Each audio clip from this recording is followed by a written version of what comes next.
feel like we need an actual theme song to our intro. The Uncovering Anomalies Podcast. Do you like in the 50s, yeah, the 50s radio stations? You know what I Well, mean? everybody, thank you so much for tuning Well, in.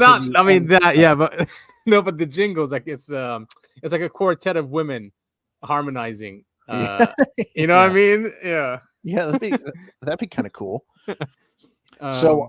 I texted you earlier. I've been watching that Taken series from Spielberg. It's so good, isn't from it? the early 2000s. It's really, really good. Yeah. And there's so much stuff in there that's just like, it's stuff that's coming to light today. Yeah. They get a lot right there, because I like how they fit it into history, right? Yeah. So it's in the background going on while the U.S. government is dealing with other things, right? Like a Cuba Missile Crisis is in there. I'm only on episode 3, but I'm loving it. In episode 2, they name drop Betty and Barney Hill just as like a Easter egg, and I was like, "Oh, damn it! They should cover that. That should have been part of the episode." And that character, that military dude, he's so hectic, right? Because he wants to keep the secret. Yeah, he's wild. He's so crazy, man. But I mean, like, there's alien human hybrids. I mean, it's just there. Of course, there's plenty of abduction stuff. It's great, man. They track them. Then they bring in the psychologist. I don't know if you've been there yet. Probably I don't think I have. They brought in 2 twins who are psychic, trying to get them to fly the UFO. Oh yeah, that's right. Yes, and of course they die. But yeah, I mean, we hear about that these days too. That you need to be a special person to fly these things. Mm-hmm. Mm-hmm. You know, or that you're able to, like, I don't know, deal with like the time warping it does, or whatever these vehicles are. Yeah, I mean, it's so cool. Plus, you know, me being a movie TV show buff, there's so many actors I recognize. I mean, you've got the guy from Remember the Titans who played. You've seen Remember the Titans, right? With Denzel Washington. Yeah. That's a great movie. The linebacker who gets paralyzed, he's one of the main characters in episode 2. And then they've got, rest in peace, his name is Anton Yelchin, I think. Yeah. He was like an upcoming Hollywood star, and then he got crushed by his own Jeep. Oh my God, that guy! Yes. Yeah. He plays the kid in episode 2, and so far what I've seen of episode 3. That was such a bad act. I mean, he was checking his mail, and it put itself in reverse and killed him. And it killed him. It's such a sad, crazy story. Very sad. You know, Jeep they issued recalls and stuff like that, you know, to get rid of the stigma. But it was so sad. His Jeep, he was getting, you're right. He was getting his mail, and his Jeep rolled down the hill and pinned him, you know, against his gate, as far as I remember correctly. And it basically crushed him, and he couldn't breathe. And weird that, I mean, maybe it was his private home. Obviously, he's got the money, so he's got a private gate, or he had a private gate. Right. It's not going to be like no one's going to see it when that happens. Right. He's got some help or something. He's in there. The guy from Max Headroom back in the day, he's in there. He plays a pretty big role. I forget his name. Oh man, yeah, crazy stuff. Love the show, and I'm really enjoying it so far. Awesome, man. But where are you watching it? Don't tell me Hulu. No, it's on YouTube. It's on YouTube for free. Yeah, dude, that's so sick. Yeah, because I was trying to find it. I was like, I've got this app on my phone that lets me know where you can watch TV shows. Right? Yeah. Mm-hmm. And I plugged it in, and it was nowhere. And I was like, oh, God, I don't want to spend $40 to buy a DVD for this. Right. And then I was talking to my mom on the phone. She goes, oh, it's on YouTube. And I go, no, that can't be right. I pull up YouTube, and sure enough, it's there. The whole series is there. Dude, that's awesome. I guess it's old enough for it to, like. Yeah, 2002. Wow. So what, copyright ends? Yes. Enough about TV shows. Let's talk about podcasts. Let's talk about one podcast in particular. Let's talk about the Uncovering Anomalies Podcast. I love that name.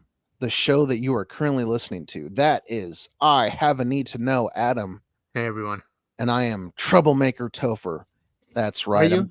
I'm going in your kitchen. I'm smashing dishes. Going in your garage. I'm flattening the tires in your car. I'm making trouble. Dude, that's slashing cars. I mean, that's more than troublemaking. that actually, weirdly enough, okay, so I was in high school. Speaking of Jeeps, I had a 1997 Jeep Grand Cherokee. Oh, I love that model. I had one too, by the way. I had a white one. Oh, Yours was white too, I think, wasn't it? No. Mine was green. Oh yeah. I remember. Mine was green. There was one day, because I grew up in a small town, you can drive home for lunch, and because we had open campus lunch, you could leave school property to go to lunch, so everyone would leave. So me and my friends get in my Jeep and we're driving home, and everyone in the parking lot is honking at us and we're waving, going, oh, it's so funny.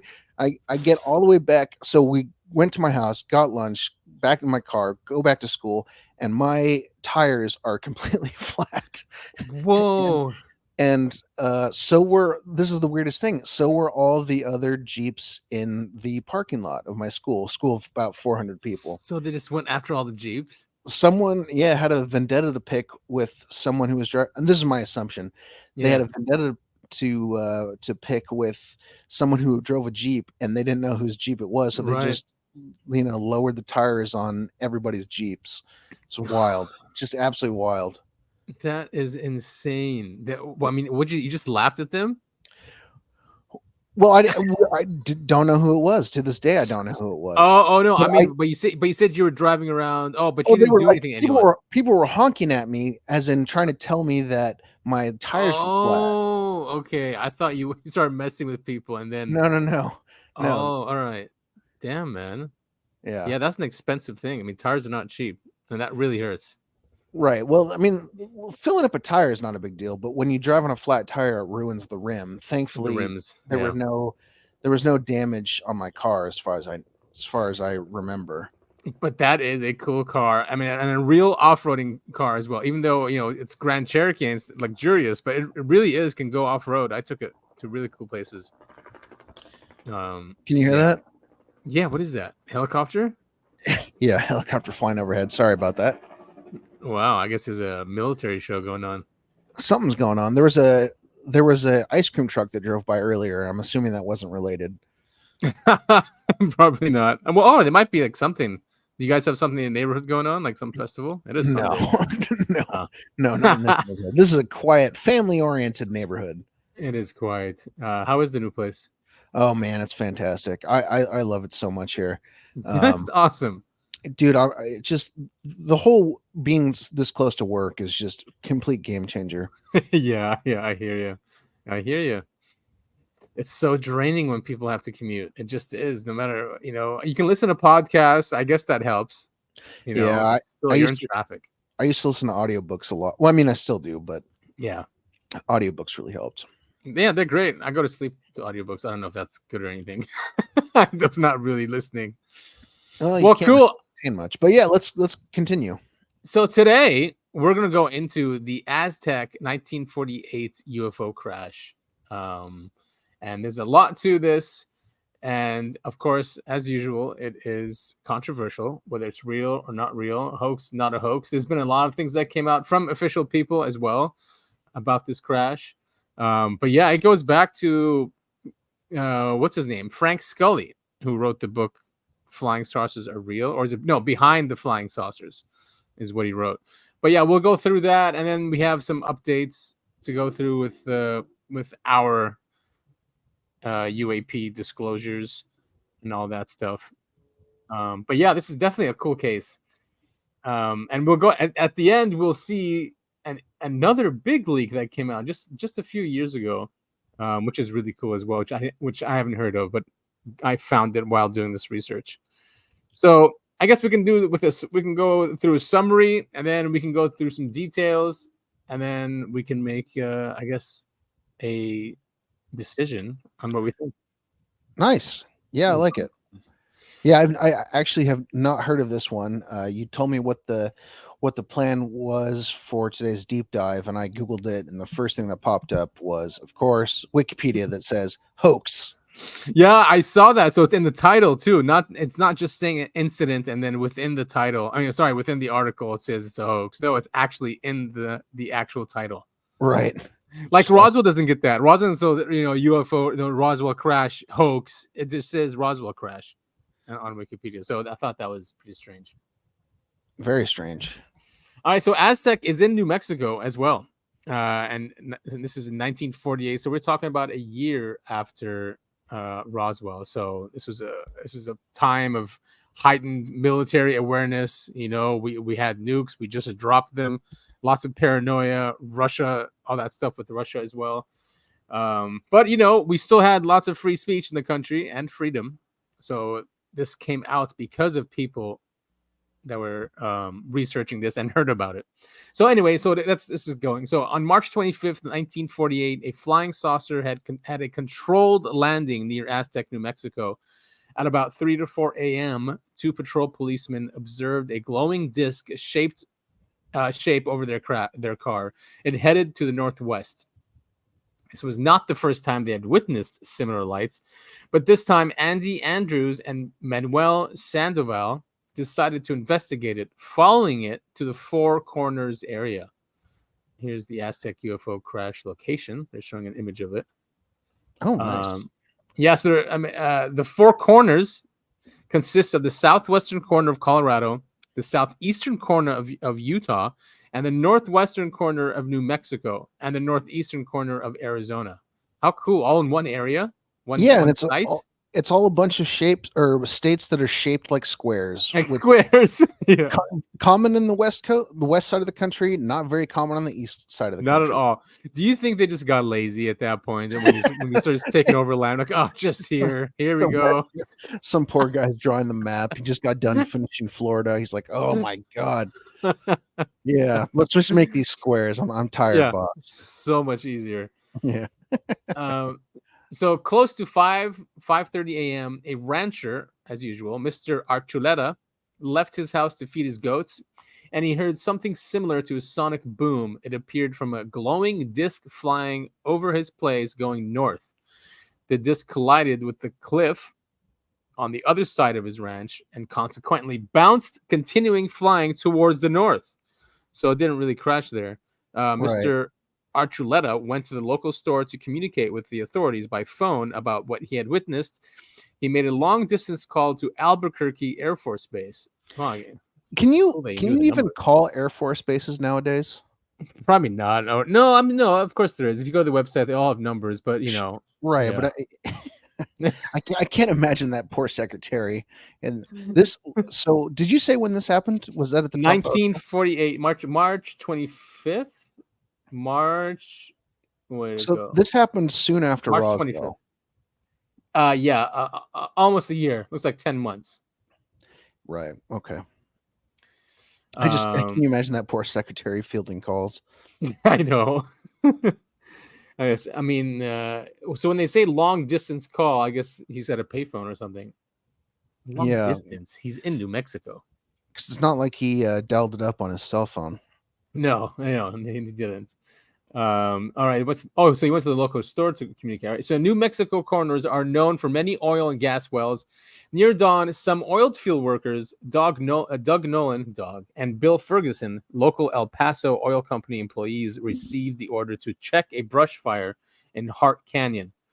The two young men arrived at the place and found no problems close to the oil tanks. However, at the top of the mesa, they spotted smoke. They arrived. That is Peak USA. Got to make sure the oil is okay before checking anything out. Totally. They arrived at the mesa about 6.8 miles from US 55 in San Juan County. Consequently, found some smoldering bush, but also a 100-foot disc-shaped craft slightly tilted. Yeah, speaking of taken, I mean, that happens in the first episode. They find that UFO, jammed in the ground sideways. Yes, I think it's Roswell in that one, right? For Taken. Yes. Yeah, I think it's Roswell. All right, do you want to continue? Yeah. So this is the rescue team at the top of the mesa. The flying saucer had a perfect circle with a dome on top and another on the bottom. It seemed like no landing gear was visible. Poor planning. Both teenagers, 18 and 19 years old, investigated the area, and the metallic ship had no bolts, screws, rivets, and signs of welding. We've talked about that on the show before, that's how you can tell a UFO is either terrestrial or extraterrestrial. If it has no seams, no rivets, no seams. That means it's extraterrestrial. Right. So Doug Nolan, or Dog Nolan, depending on who, a Navy veteran from World War II, walked around the flying saucer to get a close look at the dome. The dome was mirror sunglasses. That's a mirror sunglasses. So really, okay. Anyway, the dome was mirror sunglasses. At closer inspection, inside, he saw the two bodies collapse over the panel. The only defect he could identify on the machine was a quarter-size hole in the metallic structure. With the help of a long pole, Bill Ferguson managed to hit a switch inside of the craft. What? Very, very interesting. Can you imagine being some sort of rancher or whatever a farmer in the 1940s discovering this, and you're like, oh, there's buttons inside. Better grab that long pole I've got. And start pressing the buttons. Let me start pressing buttons. What the? Right, so he pressed this button. It activated a shaft that opened to the inside of the flying saucer. Other locals began arriving at the Aztec UFO crash site by this time. Around 16 people were there. The policemen arrived, oil workers, a preacher, and ranchers with Nolan and Ferguson. They could see inside the craft the bodies lying motionless on the craft floor. At that point, another unusual to all witness aircraft arrived. A military. This is a very oddly worded sentence. Yeah. So all the witnesses saw a military helicopter arrive. The military separated the witnesses and debriefed them. You didn't see anything. This is national security. God, our military is just something else. Right. After the event of the year before, talking about Roswell, the militaries had a procedure to follow when these situations happened. Humanoid-like beings removed from Aztec crash. However, before the eyewitness leaves Mesa, the military removes the creature's body inside the flying saucer. Beside the two bodies seen lying over the controls, other 14 small humanoids are described as 36 to 42 inches tall. That's a lot, man. The airship crew presented an absence of hair and seemed to be wearing a one-piece blue cloth suit with metal buttons. One of the militaries asked the Baptist preacher Solon Brown to pray for the dead humanoid-like creatures. It seems like this experience did not shake his beliefs but his emotions, for lives were lost tragically. Even with advice from the Air Force, he shared his experience that evening with a deacon from his church and his son. He and other witnesses believe they had observed a secret military operation accident, and therefore they tried to help possible survivors. The Air Force surrounded the flying saucer crash site, keeping it unavailable for almost 2 weeks until they could remove all the debris. Militaries opened the road to facilitate the heavy trucks arriving at the mesa's top. As a result, they built a concrete slab to help the craters collect the aircraft's more prominent pieces. Unlike Roswell. I'm trying to picture this in my head. Open a road to facilitate heavy trucks. Okay. Interesting. All right. Sorry. Continue. Unlike Roswell, the UFO crash incident did not make the pages of the newspapers on the days after March 25th, 1948. Erasing the Aztec UFO crash incident from history. A year later, Frank Scully published the book Behind the Flying Saucers in 1950 with 250. You've read it? Yeah, I have it as an audiobook. Oh, nice. Okay. Yeah. I'm going to have to check that out. It's published in 1950, had 250 pages, including other UFO incidents and articles on the flying saucer subject. By 1952 and 1956, John Philip Kahn published True magazine articles claiming two convicted oil business con artists, Silas M. Newton and Leo A. Gebauer, tricked Scully into a hoax. So this is where the hoax narrative comes from. Yeah, right. I mean, even Stanton Friedman, he said just because two con artists said it doesn't mean it wasn't a genuine story. Yeah. Looked into it. So coming from World War II and facing the threat of communist regime, the U.S. government, first under Harry S. Truman, fun facts about Harry S. Truman, his middle name literally was the letter S. I'm serious. No, I'm serious. Look it up. His middle name was just S. It's just S. So that that period after the S there is a typo. His middle name was S. I'm not kidding. Look that up. I guess just to sound more official or something. Yeah. If I remember correct, if I remember correctly, his parents couldn't. They both had family members with the name S that they wanted to make as his middle name, but they couldn't decide. I might be misremembering that, but I'm not misremembering. His middle name was S. Sorry. Okay. Yeah, did not actually have a middle name. Yeah. So let me start this paragraph over. I just had to spill my one knowledge point about Harry S. Truman. I know nothing else about the guy, other than he was president. Coming from World War, yeah, the most important things. Coming from World War II and facing the threat of communist regime, the U.S. government, first under Harry S. Truman and later with President Dwight Eisenhower, he had highly understandable reasons to hide the Aztec, New Mexico UFO incident. From that point of view, the government's covered up operation worked almost perfectly. Scott and Suzanne Ramsey reopened the Aztec incident case to the world. The UFO community ignored the incident for years, believing it was a hoax. However, almost 30 years later, Scott and Suzanne Ramsey decided to reopen the case. With the help of Dr. Frank Thayer and Mike Price, they discovered many documents. The archive was ignored over the years by other UFO researchers, including those hundreds of files from the Frank Scully archives at the University of Wyoming and continuing research after William Steinman and his UFO crash at Aztec, a well-kept secret. Yeah. Is that another book? Let me see. Seems like it. Yeah, it is. Cool. All right. Even in the past years, they could contact and interview secondhand witnesses and some first eyewitnesses willing to speak, especially facing the end of their lives. Yeah, secondhand witnesses are pretty wild because you're asking somebody what somebody else told them. Yeah, exactly. It becomes hearsay. Unfortunately, that's the problem with people who are investigating Roswell. I mean, it's so long ago now. Yeah. Now it's, my dad's friend saw this thing crash in the desert, and that's who you're interviewing. And it's just like, Yeah. I mean, we have affidavits from the first-hand witnesses. Yeah. Those are the National Archives. But yeah, I mean, you can't ask anyone now. They're all gone. Right. Yeah. Okay, so all those at the top of Mesa in 1948 prospered way beyond the average possibilities after being sworn to secrecy and debriefed by the military. In 2015, Scott and Suzanne Ramsey and Dr. Frank Thayer released their findings in the book, The Aztec UFO Incident. Yeah, there's a lot of books in this. I like it. I like books. Yeah. There is a large amount of new data. According to the documents and interviews collected by researchers, it would prove the involvement of Majestic 12, CIA, FBI, U.S. Air Force, and U.S. Army. Yeah, the normal, normal groups are always involved with UFO incidents.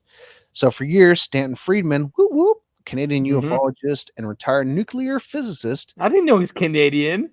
Oh yeah. Okie there. No, he's from the Great White North, Man, I love listening to his presentations. I just love it. Yeah, he's brilliant. Yeah, something else. I had no idea he was Canadian. Cool. Yeah, okie dokie. Well, the man who rediscovered and presented the Roswell UFO incident to the world in the 70s, he treated the Aztec crash as a hoax. Hoax. After reviewing the evidence brought by Scott Ramsey, he opened to the possibility of the Aztec UFO incident being real. Could Frank Scully be right in the 50s? Was his voice suppressed and discredited for faulty connections? Yeah, you scrolled faulty connections. Well, there has been stuff that came out. There was one. There is an FBI document. So we can skip this stuff because it's just telling us. What we just read, essentially. I'm assuming that's a summary of found to has ufologist Scott and Susan Ramsey. It's probably from their book. It looks like it. Well, let's read it. From 1952 to 1986, no one came close to the incident in the Aztec. It was as if poisoned by accusations of forgery, and UFO researchers bypassed its 7 kilometers. We carefully analyzed this case in our book and came to the conclusion that the authorities were ready to go even to the complete destruction of the lives of these 2 or 3 people, if you include the journalist Scully, in order to get a good cover. But if you analyze the original eyewitness testimony, then it is impossible to refute them. Man, our government would just And that was basically their first one that they covered up after Roswell. And that was really quick. Just took them 10 months to figure out what to do. I mean, they got the memo early. I mean, they figured out they figured out, we have to, shun this from people's eyes. We can't let people know about this. Yeah, and just discredit people and call them, con men or conspiracy theorists and conspiracy. Yeah, that wasn't out yet, but now it's just these are known con men. So in 2011, Ramsey also drew attention to a bizarre FBI document that surfaced the same year called the Hotel Memo, written by Guy Hotel or Hotel. I think it's Hotel. Hotel, the head of the Washington D.C. FBI in 1950 to FBI Chief J. Edgar Hoover. The document was posted in the archives on the official website of the FBI, and over the next few years was often featured as a document that officially confirmed the alien cover by the U.S. authorities. The document specifically said that, quote, a source in the Air Force stated that 3 so-called flying saucers were recovered from a base in New Mexico. They were described as circular with a raised center and approximately 50 feet or 15 meters in diameter. Each of them was occupied by 3 figures of the human form, 3 feet high, clad in a very fine textured metal cloth. Each body was tied with belts in a manner similar to the fastening for test pilots. According to Mr. G, name withheld, these were found in New Mexico using a very powerful radar installed in the area. It is believed that the radar reacted to the mechanics from the saucer. So he's in fact a G-man. Mr. G. Oh, look at this. They actually commented, the FBI. They said that it did not confirm anything, but simply outlined some information that came through second or third hands. However, many ufologists are still sure that this note was accidentally leaked from the FBI's secret folder and that it is completely true. Yeah, some people are thinking it's the Roswell incident. Yeah, but it's not the Roswell incident. Scott Ramsey in particular is confident that the document is also referring to the UFO crash in Aztec City. It's a pretty cool name, huh? Aztec. They actually have like a whole UFO thing like Roswell. If you go visit Aztec now, so I'd love to. I mean, the Aztecs and Mayans, I was fascinated with as a kid. A full culture. This is Central America, but of course, culture crept up north all the way to New Mexico. Very fascinating people, the Aztecs and Mayans. I don't even think I'm not quite sure they were around at the same time, but still very cool. I've been to Chichen Itza, seen the tall pyramid that they have. How cool is that? I'd love to go there. All the surrounding ruins. I mean, it's very cool. It's absolutely fascinating. How tall is that thing? I mean, is it tall? Are you allowed to climb up? No, not anymore. You were allowed to, I think, until about the 70s or 80s, and they stopped all that. But I mean, what's fascinating, all of that stuff, it was completely buried in the jungle. I mean, obviously, so nuts. They cut all that down since they found it. But what's really cool about the pyramid there is, depending on where it's like during the summer solstice, I think, the sun sits in a particular place. They carved the pyramid so perfectly where it creates a shadow. It looks like a dragon coming down the steps of the pyramid. You're kidding me. No, it's really cool. That's brilliant. And I did see something where someone would clap and it does this sound, this weird. Yeah, it makes it sound back. Yeah, I remember. Yeah, our tour guide said that was just a happy coincidence. That's not what the purpose was, but it's really cool. But they also have like the Aztec whistles where you blow into it and it sounds like people screaming to their death. Supposedly they'd use that to psych out the different people they were fighting against, which is my god, that is hectic. That is crazy. This is why I'm fascinated by that period of time. I love ancient human history. I think it's so cool. Yeah, it definitely is. Now they're all gone, right? All the spaces now are churches, and a lot of that information is just of those civilizations are gone because they were heathens. Yeah, I mean, and that sentiment is all over the world. I mean, there's so many cultures that have just been completely absorbed and buried by civilizations all over the world. Yeah, unfortunately, it happens so much, and throughout history. I love really quick. I remember I think it was Italy. someone was doing construction and they found ancient Roman, like not ground, what's like tiles underneath where they were digging. I mean, it's just crazy. Yeah, Greece is like that too. Any Greece project, was, before any project happens, they have to bring in the Ministry of Antiquities because they always find something when they dig. Always. And there's also, I think it's Bruges. They've got that's a city that's essentially 2 stories because the lower level is the ancient, because they were building this new city, and then as they were digging, they found a second city underneath it. I mean, So is it Bruges? It might be huh? Bruges. I can't remember. Yeah, it's fascinating. Yeah, have you ever heard the mud flood theory? Did you ever go down that rabbit hole? No, I haven't. Oh, it's a nice one. There's some good YouTube channels that talk about it. Mud flood? Mud flood, yeah, that something happened to a civilization, but they say it was all covered up by mud, and they use evidence for cities here in the United States where it looks like everything is built on top of another city or another civilization that was here. Yeah, really cool stuff. Very fascinating. Yeah, I love it. All right, so the document believed, we just said, is Aztec, because according to eyewitness accounts, 1 disc crashed in Roswell and 3 discs are mentioned in the note. And secondly, there was one strange case when a certain person from Denver tried to sell photographs allegedly taken at the site of a UFO crash in Aztec City, and the FBI tried to persistently go out to this person in order to acquire these photos. If the UFO crash in Aztec City hadn't existed, why would the FBI be trying to get a hold of these pictures? Yeah, but Wikipedia said it was a hoax, so this has to be a hoax. It works. I mean, like, as we can see, people just does. did not investigate it for years until it was reopened. We're not gonna read all this, but I did want to. There are.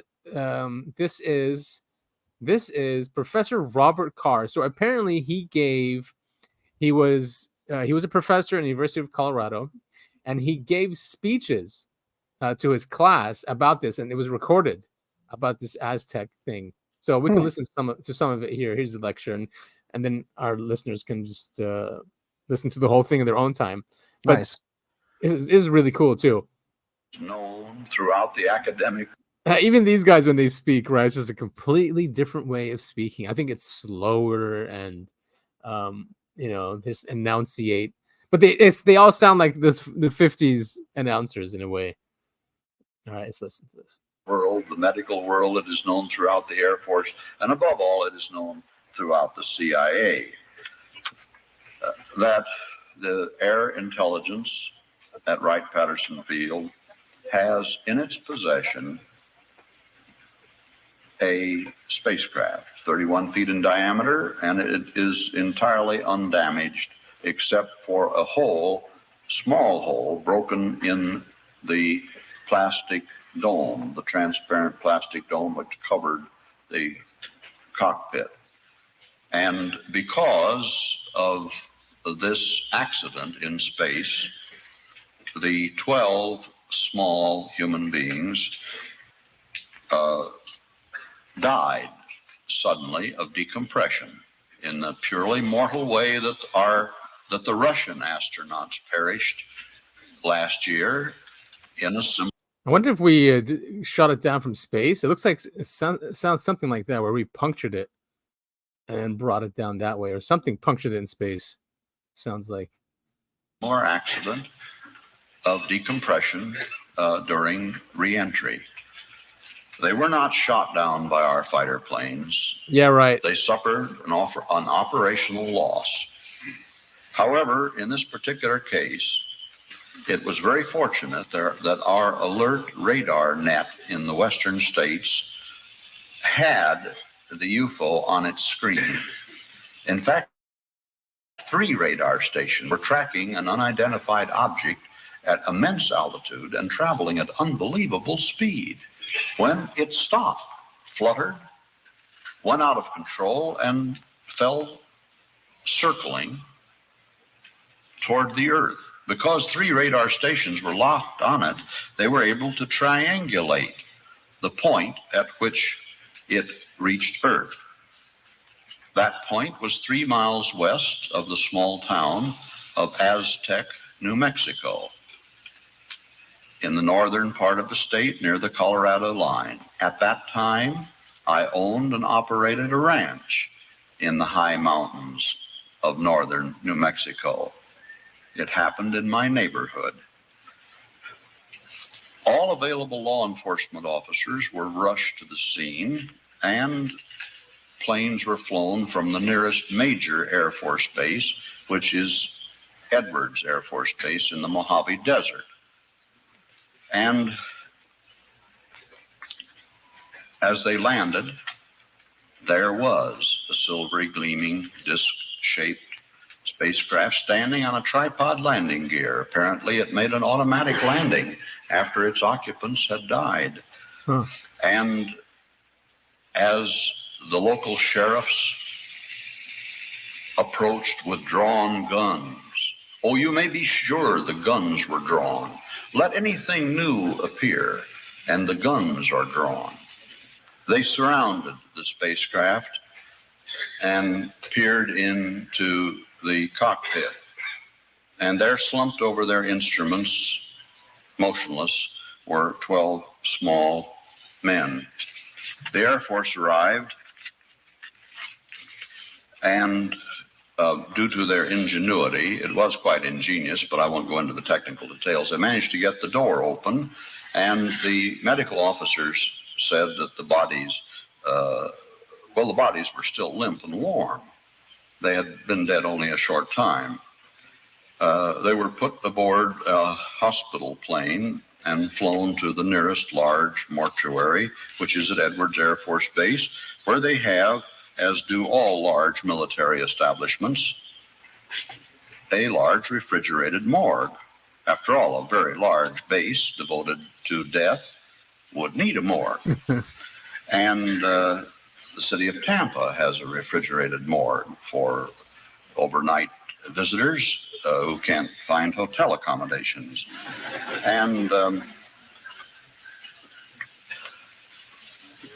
Edwards Air Force Base received this, and in February 1948. Now that was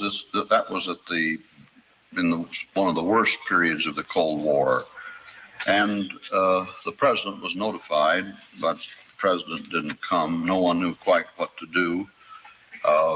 The bodies were carefully preserved in cryonic suspension, which is not, as the Air Force spokesman on the television program yesterday, in ridiculing and abusing me, said that Bob Carr says little green men are being kept in the frozen food locker. You see, you just change a few words and you can convert the story of the century into a bit of idiocy. First of all, they weren't green. They were fair-skinned. All were males. They were between 3 and 4 feet in height, with 3.5 being about the average. All had light hair, differing shades of light hair, but on the brownish yellow side. All had blue eyes. All had perfect teeth without any dental work. All were superb physical specimens with no asymmetrical development. They're dressed in American clothes. They could pass unnoticed on the streets of Tampa as small men or as children. Now, it was decided, which do you want to hear about first? The really important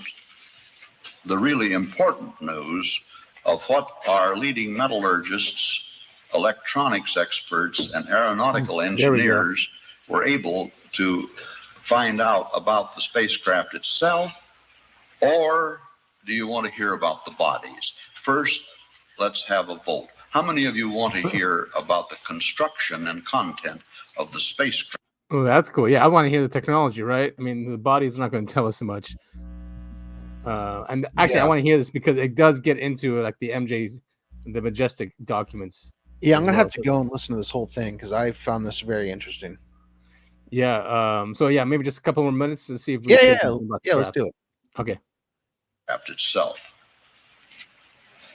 Right down. Now, how many of you will not rest easy until you hear about the autopsy?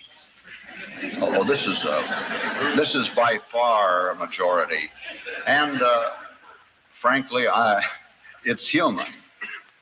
It's human. Who wants to hear about a giant solenoid when you can hear about an autopsy? Professor Robert Carr talks about that autopsy in just a moment. One body was selected for autopsy by a carefully screened group of government physicians. I'm going to skip to see if we can get to the craft, right, instead of the bodies, or you want to hear about the bodies? Topher? Sorry, I was muted. Yeah, no, let's skip ahead. Okay. And they had never seen so highly convoluted a brain. To attack harmless UFOs with the most deadly weapons that we have developed, simply to try to shoot one down. They have never succeeded. Certain pilots during debriefing sessions, shaking, ashen-faced woman. I am an old man, usually quite feeble. Or as a Pennsylvania Dutch farmer said to me in a very pithy statement, which is much more eloquent than my plea, so slow we get smart, and so quick we get old. Unidentified flying would be if the president came on the air and... Oh, no. There we go. Is known throughout the academic... It won't let me go past that? Is known through... Oh, that sucks, without hearing the whole thing. Well, our listeners will have to go and listen to the whole thing then. And it sounds like it's worth it. Yeah, definitely worth it. So also there was Robert Starbacher, he's a known U.S. government scientist that also was known to work in these programs, MJ-12. He was contacted by a Canadian investigator. I think, was it Wilbur Smith? Or anyway, it's something Smith. And when he heard about this in the 1950s. So let's play this clip about that. He mentions Scully's book. I was going to say, they're talking about Scully's book, and hopefully our listeners remember that Scully was the one that wrote the book about the Aztec UFO crash. Exactly. Last witness, Robert Sarbacher. And I mentioned Dr. Sarbacher, who most of you probably know, for a couple of reasons. One, as a Canadian, it's always nice to throw a Canadian angle in. And Sarbacher came to light through the work of Wilbert Smith, Canadian government civil servant, who was interested in flying saucers and geomagnetics, which was his area of expertise, and tracked him down in the 1950s and asked him a few questions about the UFO phenomenon. And specifically, this is how it relates to Aztec. Wilbert Smith had read Scully's book, Behind the Flying Saucers. And he said, I have read Scully's book and would like to know how much is true. And Sarbacher said, the facts reported in the book are substantially correct. And Smith said, then the saucers do exist? And Sarbacher said, yes, they exist. So here's a government scientist from the United States telling a government scientist from Canada, hey, the facts in Scully's book, which by then had been largely discredited in the public eye, are substantially correct. And yes, the flying saucers do exist. He went on, because the Woods are great MJ-12 people. I'll briefly mention MJ-12, because I've also done a documentary on that, which is for sale downstairs, cheaply priced. Sarbacher continued, flying saucers exist. It's the most highly classified matter in the United States, rated higher than the H-bomb. The modus operandi is unknown, but concentrated effort being made by a small group headed by Dr. Vannevar Bush of Majestic 12 fame. And the entire matter is considered by the United States government to be of tremendous significance. And by the way, could you Canadians please keep your mouth shut? Which Wilbert Smith didn't. And it led to a whole bunch of trouble for Wilbert Smith. But we're troublesome people north of the border. We're not too keen on secrets. Well, thank you, Canada, for that. But the Pentagonians are. I love the good old days when they'd say things like the Pentagonians and the Saucerians. That kind of language we miss. I think ufology misses that today. There's a certain elegance to it. But here's Frank Scully in 1955. The Pentagonians have not given us the whole truth about the Saucerian mystery. Remember, again, this is after he'd been dragged through the mud as participating or an unwilling participant in a hoax. It must be consoling to them to get a new crop each year to attempt to tear down the Scully bastion. Wow, I wonder if Stan has a bastion, the Friedman bastion. And thus continue to divide and rule. Last word. When I was doing my research into the Majestic 12 documentary, Do You Believe in Magic, I came upon, and I think ufologists often believe, because they live in a bit of an insular world where everybody knows most of the basic facts, that the rest of us out there know all those facts as well, like the Robertson panel, from the CIA's panel from 1952-53, that largely debunked the UFO phenomenon. Most people don't, in fact, know about that. They should, no matter what you think about the Robertson panel or what conclusions you would draw from it. But when you place it against what Scully's saying here, and against some of the things that come out when you're looking at Majestic 12 or Aztec or Roswell or anything, you can find this on the CIA's website, by the way. They're very obliging. The panel's concept, this is from the Robertson panel, the panel's concept of a broad educational program, because they thought, look, we've got to educate the public. Now, people have always said they were educating the public because they wanted to cut down the number of reports, which were overloading the system, blah, blah, blah, blah. That may be true. But I find this interesting. The panel's concept of this broad educational program, integrating efforts of all concerned agencies, was that it should have two major aims: training, okay, fair enough, and debunking. Well, that's pretty honest. The debunking aim would result in reduction in public interest in flying saucers, which today evokes a strong psychological reaction. This education could be accomplished by mass media, such as television, motion pictures, and popular articles. The kind of articles that you'd find written in magazines like True. I'm just pointing that out. There's other. Not much has changed, huh? Since then, we've been. No, I mean, they got the playbook. They got the playbook early, and they're sticking to it. Yeah, and there's even like two new guys now who are on like Scientific American. Yeah, you should read their articles. It is just horrendous, and they're definitely an op, because it's all about conspiracy theories and how dangerous they are, and anti-government, and I don't know what. So here are someone from the DIA, Defense Intelligence Agency, which was actually, I didn't know this. It was created by JFK when he got upset with the CIA and thought they were hiding stuff from him. He created a DIA to be like a counterweight. And is that why then we see all these things coming from the DIA about UFOs? Because that's where they're coming from. Like the UAP task force, it was a DIA thing. So apparently these Majestic 12 documents was from a DIA person. I do have the custody, but it's in a book of like who had it and how it got to be leaked. Mm-hmm. And it says here like June 27th, Heather Wade received a low legibility copy of 47 texts by email from a source yet to be identified. So here's what she goes. She goes, the chain of possession went like this. A former DIA intelligence man held onto this document for years.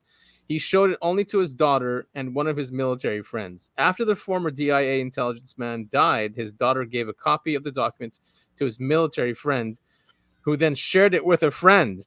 They held on to it for years, trying to find the right person to give it to, who could then give it to the public. For better or worse, they decided to give it to me, and I immediately released it. So she used to have a podcast or a show called, they don't have it here, I think Midnight, something to Midnight. It's at the end. Anyway. So she's the one who released it. Even Nick Redfern, he believed her about it. That might be here as well.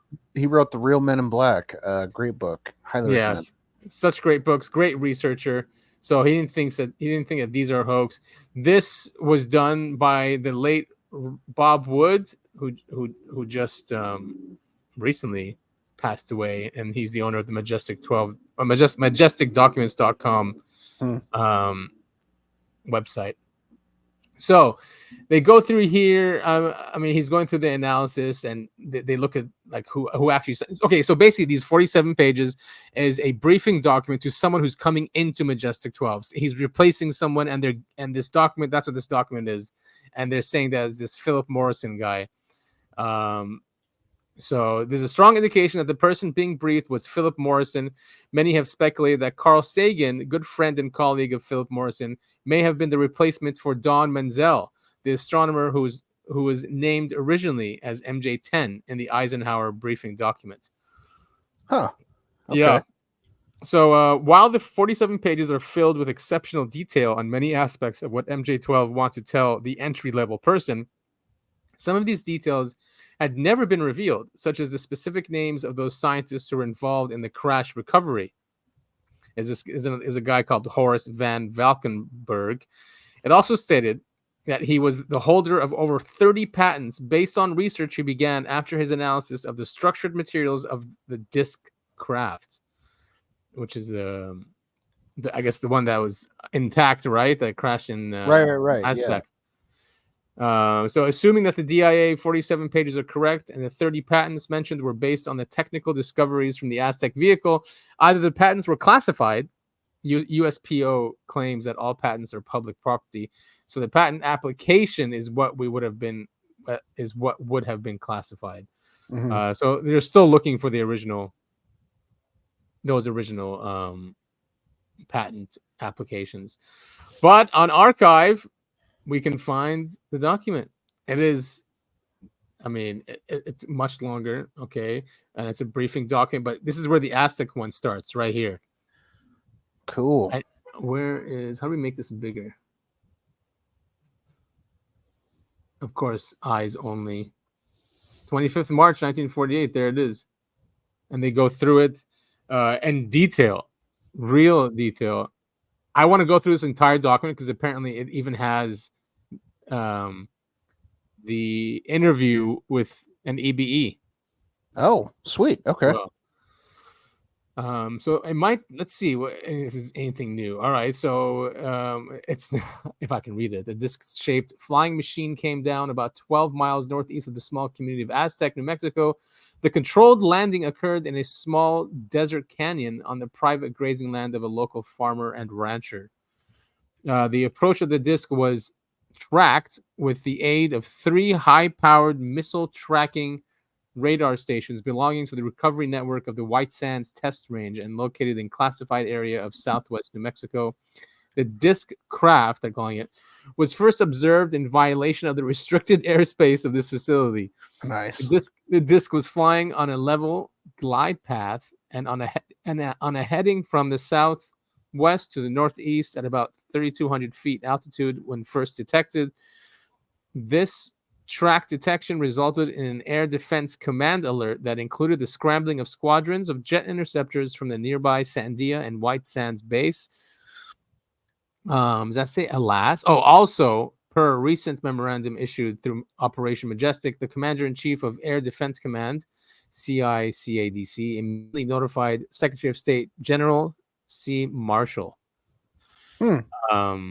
Yeah, so at 5:53, the disc craft appeared to lose both speed and altitude at nearly the exact moment that it was triangulated by returns from all 3 radar dish antenna in an effort to vector the interceptor squadrons toward their target.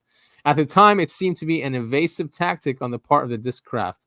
The current assessment is that the microwave from these long-range radars almost certainly evidenced a damage to the power of or flight control systems of the disc craft. At 6:02, the craft dropped below radar some 4 minutes before the White Sands jet squadron would have reached intercept point and engaged to disc craft. Estimates later indicate that disc craft impacted or landed at approximately 5:19 hours. The exact position of the landing zone was determined within minutes by calculation of the last radar triangulated tracks and confirmed, and by a visual flyover of interceptors from White Sands base.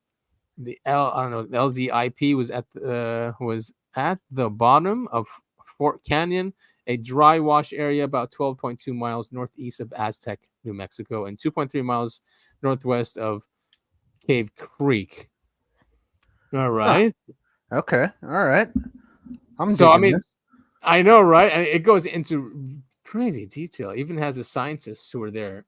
Well, this is the government we're talking about. Yeah, exactly. This craft was recovered, and the LZ, I guess, landing zone declared secured by 11:45 hours through the what of an IPU scout team actions. Through the actions. We have IPU scout team sent to the Hart Canyon area. Meanwhile, General Marshall had contacted Dr. Vannevar Bush, our favorite. Yeah, definitely not a stain on mankind. Scientific head of what does that say? Magic Comms. So right? They're talking about Majestic 12, right? Right. Yep. But it was called Magic Cops. Magic Cops, or is that? What I guess Magic Cores. Maybe cores. Yeah. I mean, that looks like a P. An IPU is interplanetary unit or something. Anyway, I mean, this whole document proves how seriously this was taken by our own U.S. government. Yeah, and then there's a fictional. I just saw. Hold on, go back to the left and scroll down. There was a fictional drilling company. I'm trying to figure. Scroll down. Let me see. Where was it? Where did I just see that? They said it was fictional. Fictional drilling company. It was decided to disguise the Aztec efforts as an exploration for all by a fictional drilling company. A fact that was not in. What does that say? Where are you? Wait, where are you? Like, okay, stop your mouse. I'll guide you. Okay. Go down one. Right there. Start that. Oh, this breach of security, that one? Yep.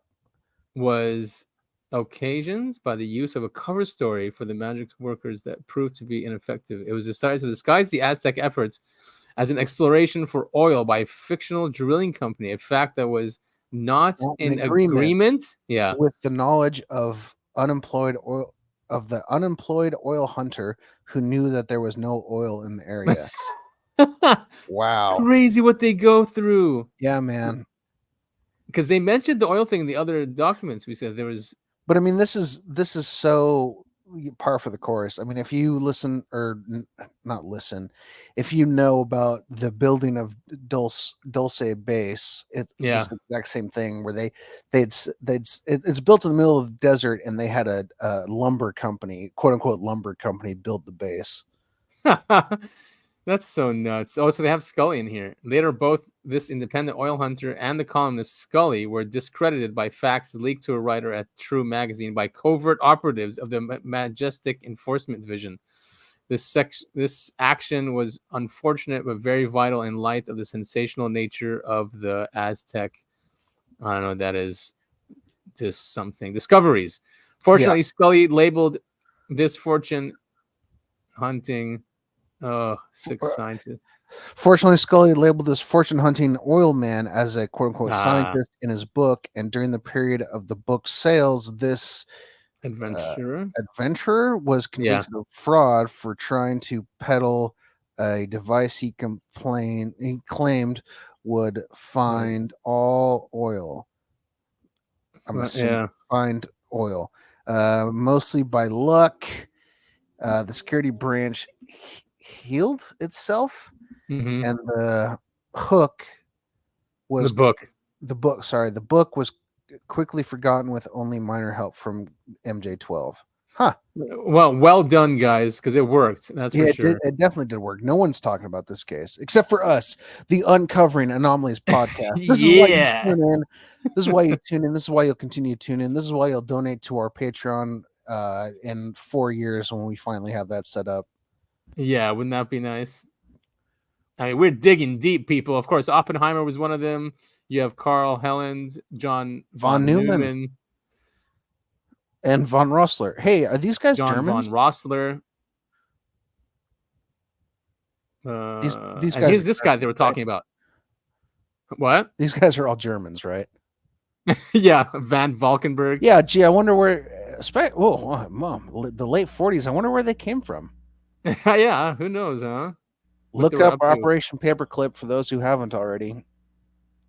So here it is. He had 30 patents through Arizona State University in metal alloy processes. Most of the above were the results of research he began after his analysis of the structural materials of the disc craft. Fun fact about Arizona State University, it's ranked #1 in best party schools in the United States. Yeah, I have a friend, and yeah, they can attest to that. Wait, that his kid went is way too much partying. Let's just say that. So, are they still #1? I'm quoting that, but that was true like 10 years ago. I don't know if it still is the case. But anyway, this is really cool stuff. Hard to read, of course. Very hard to read, but very fun. I think we should move on. And point our listeners, if you want to read the whole document, of course, all of our stuff is in the show notes. You can go and check this out.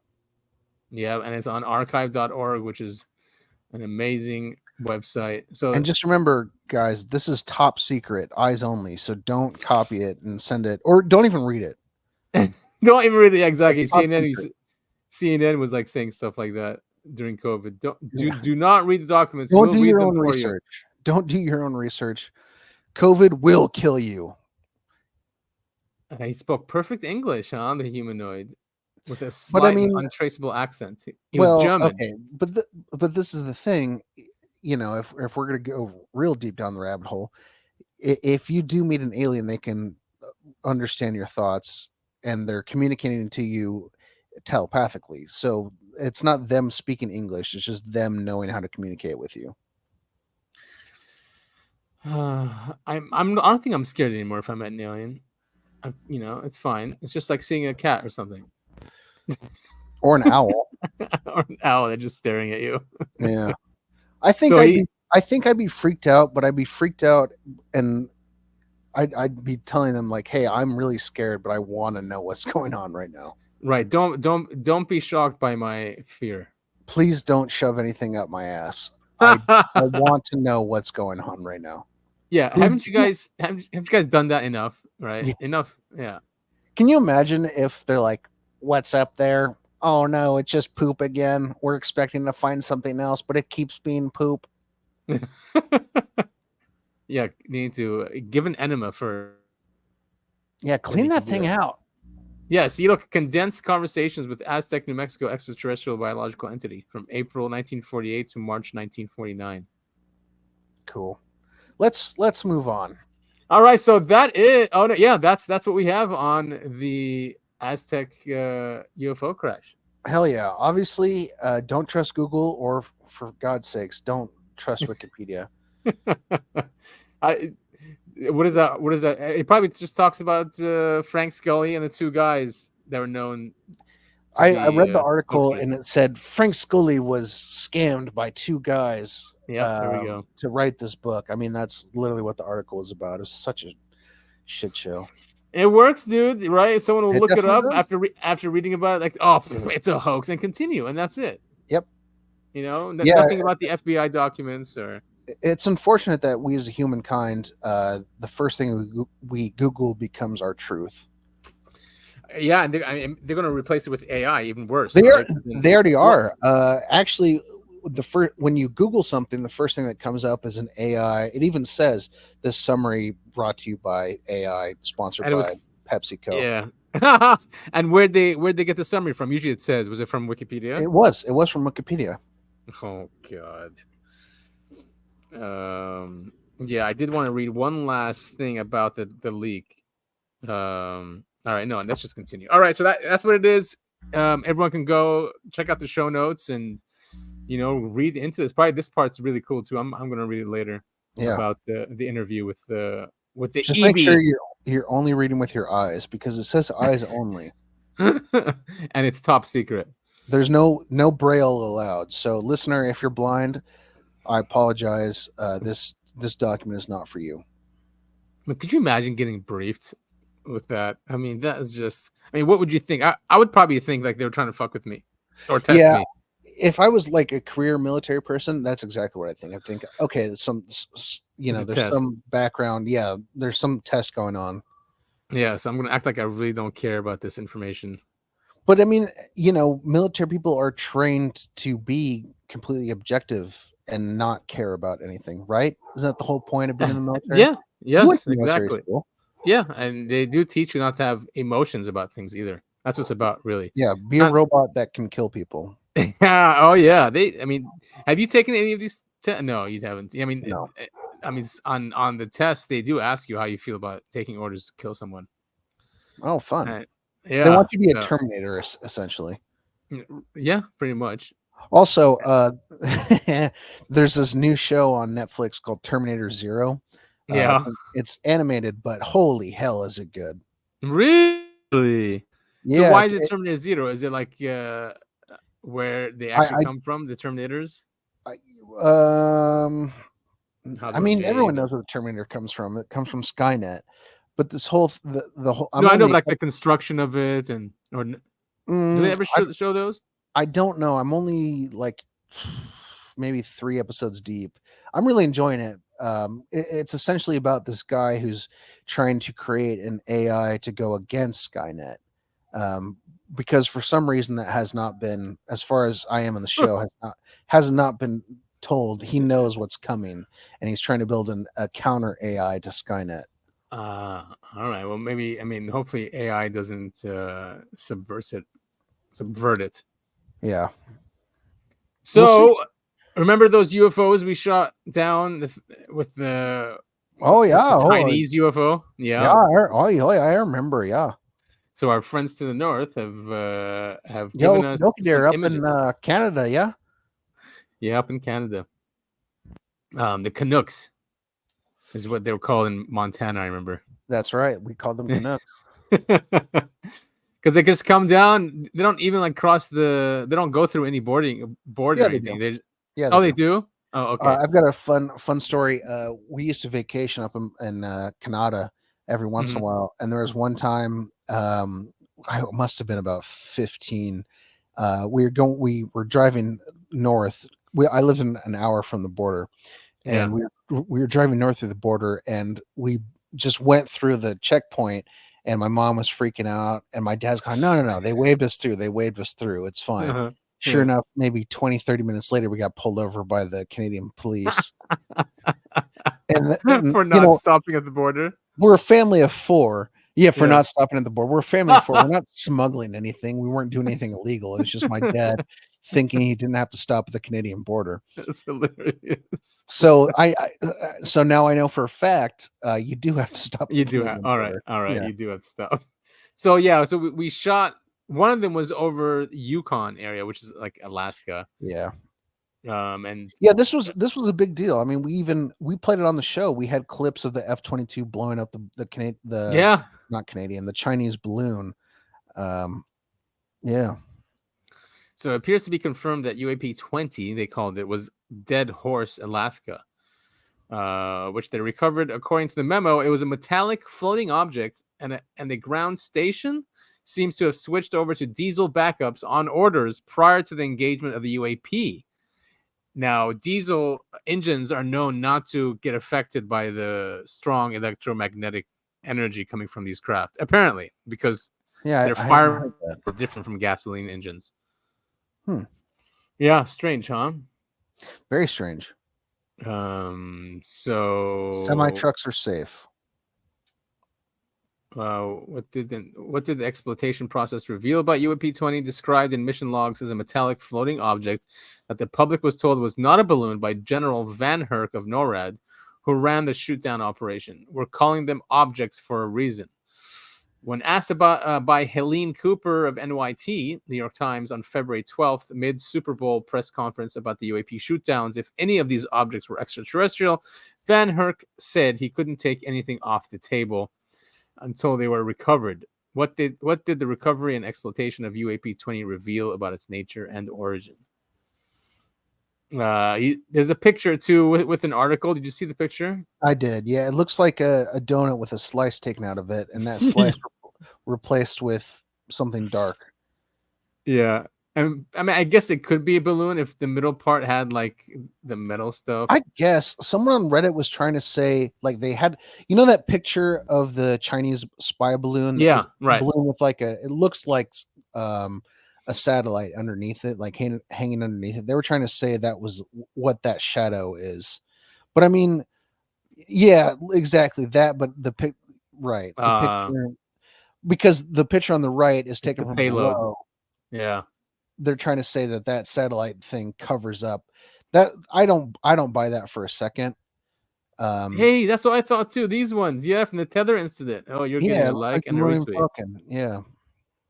Remember the Tether incident on the space station is in the 90s? Mm-hmm. Yeah, that's such a crazy video. But also there was people are comparing this sighting to, I think it happened in South Korea.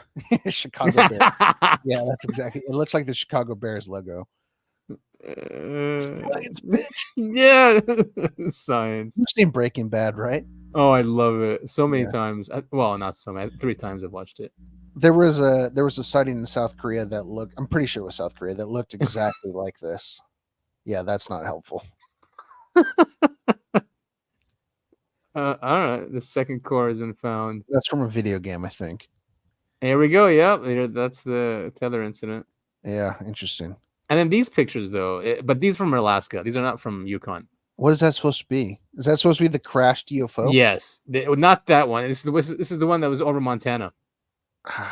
Okay. I remember seeing these pictures. Yeah, it was some guy. Yeah, see, Alaska. Interesting. Stop putting misinformation in there. Well, here's the article. The article just actually says it's a balloon. Yeah, but they have video of it flying. Yeah, why don't they just give us videos? Exactly. No, 4K video. They have video of it flying. I saw it on Reddit. Oh, you mean this one? Wait. No, like they have video of that object flying. I think it's that one, yeah. But this is it's supposed to be that. Clearly a balloon. No, this isn't the video I was thinking of. Wow, same thing though. See that divot in the middle? Yeah. What the hell is that? Oh, that's a bird. Yeah, definitely a bird. I can see it. It morphed. It's one of those birds that morph. It's a bird shaped like a donut with a piece missing. You know those birds? I do, yeah. I've seen them. Canadian geese. Or it could be geese. Yeah, right. But no, I don't know. I didn't know there was a video. I think that was the video I was thinking of. Oh, right there that we just played. So, what did NORAD shoot down? Blah, blah, blah. Visual. Now it's a cylindrical object. Top quarter is metallic, remainder white. 20-foot wire hanging below with a package of some sort suspended from it. Wait a minute. Okay, so it's not really a balloon. A cylindrical object, they wrote. Top quarter is metallic, remainder white. White what? 20-foot wire hanging below with a... Oh, wait, I'm not even sharing the right tab. I'm sorry. Yeah, I was going to say, I don't know what you're looking at. I'm so sorry. So, so here, visual cylindrical object they wrote in February 11th, 2023 email. Top quarter is metallic, remainder white, 20-foot wire hanging below with a package of some sort suspended from it. Weird, huh? Very weird. So that was the image approved to be released. It was from the bottom of the craft. But did they recover it? Come on, Canadian listeners, why don't you? Yeah, okay. You gotta go up and you gotta get that UFO. Royal Canadian Air Force and Canada's NORAD. That means their Air Force. Royal Canadian Air Force means their horses have wings. Oh, that's not nice. What? The Mounties. You gotta love the Mounties. Yeah. U.S. President Joe Biden. Anyway, is he president? I haven't heard one thing about Joe Biden ever since he dropped out of the presidential race. I'm serious. I haven't heard a single thing. He went to the UN. Oh, yeah, good. Did a spiel there. Yeah, he really wants peace, and he's livid with Netanyahu, but we just send him billions of weapons. That's how livid he is. Fantastic. So here's that email, and it goes right here. The best description that we have is visual, a cylindrical object. Top quarters metallic, remainder white, 20-foot wire hanging below. It's not going to be alien if there's a 20-foot wire. I mean, so can you imagine? With what's the package? They said exactly. 20-foot wire with a package hanging beneath it. Exactly. What's in the package? I guess. Oh yeah, okay. It's Christmas. It's beer. Either. Right. It's probably beer. Yeah. All right. The picture. And that was a really bad picture to declassify too. Yeah, it's not great. There it is. So. It's some guy playing horseshoes in his backyard. I mean, couldn't it get any worse than this? Why does this? I mean, that's nothing. That's literally. Why do they do that?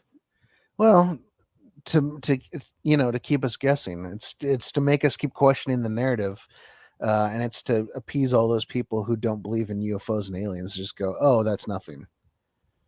Yeah, it looks like it. All right, so we're getting our congressional hearings now, November 13th. Yay! Everything's just a couple months away. Yeah, always. Very soon. Mm-hmm. So she was asked. We can listen to her. November 13th. When is it? November 13th. November 13th. Yeah, we had to push it back. What's the goal of the hearing for you? Well, again, to have another conversation about this. And for me, it's about government transparency. Yeah. How much money and where are we spending this? And then, I want whistleblowers to feel like they can come forward. I want people protected. Every American deserves the right to know how their tax dollars are being spent and what it's being spent on. And if it's no big deal, why hide it? Do you trust them? I don't trust anybody. I go into these skiffs. That hurts. That hurts. No, you can't trust anybody. I mean, truly, you can't trust anyone up here. You just can't. But it's a fucking swamp. That is 100% right. It's 100% right. Yeah. And it's both sides. But no, and the media. It's all three sides. It's all three. But I go to these skiffs. I'll go for a briefing in a classified setting. We can't tell you because I'm not read in on. I don't know the name of the program. I'm not read in on it. And then how the hell are we supposed to know how much money is being spent on it and where it's being spent? It's bullshit, as I like to say. Good for you, Representative Nancy Mace. Yeah, she's dead on there. Yeah, and she's gonna be leading the congressional hearings. She asked really good questions to Grush when he was on the witness stand, or when he was a witness at the first congressional hearings that we covered last year. Oh, nice. Yeah, she asked about the biologics and all that, and he said that he would have to tell her through a skiff, but then they denied Congress a skiff with Grush, of course, because there's nothing to hide. Yeah, nothing to hide. Even if it was technology, why would they hide that? Just say we have really advanced technology. I'm not going to tell you how it works or anything. Yeah, well, they want to keep us in the dark because they know better than us. They got to treat us like babies.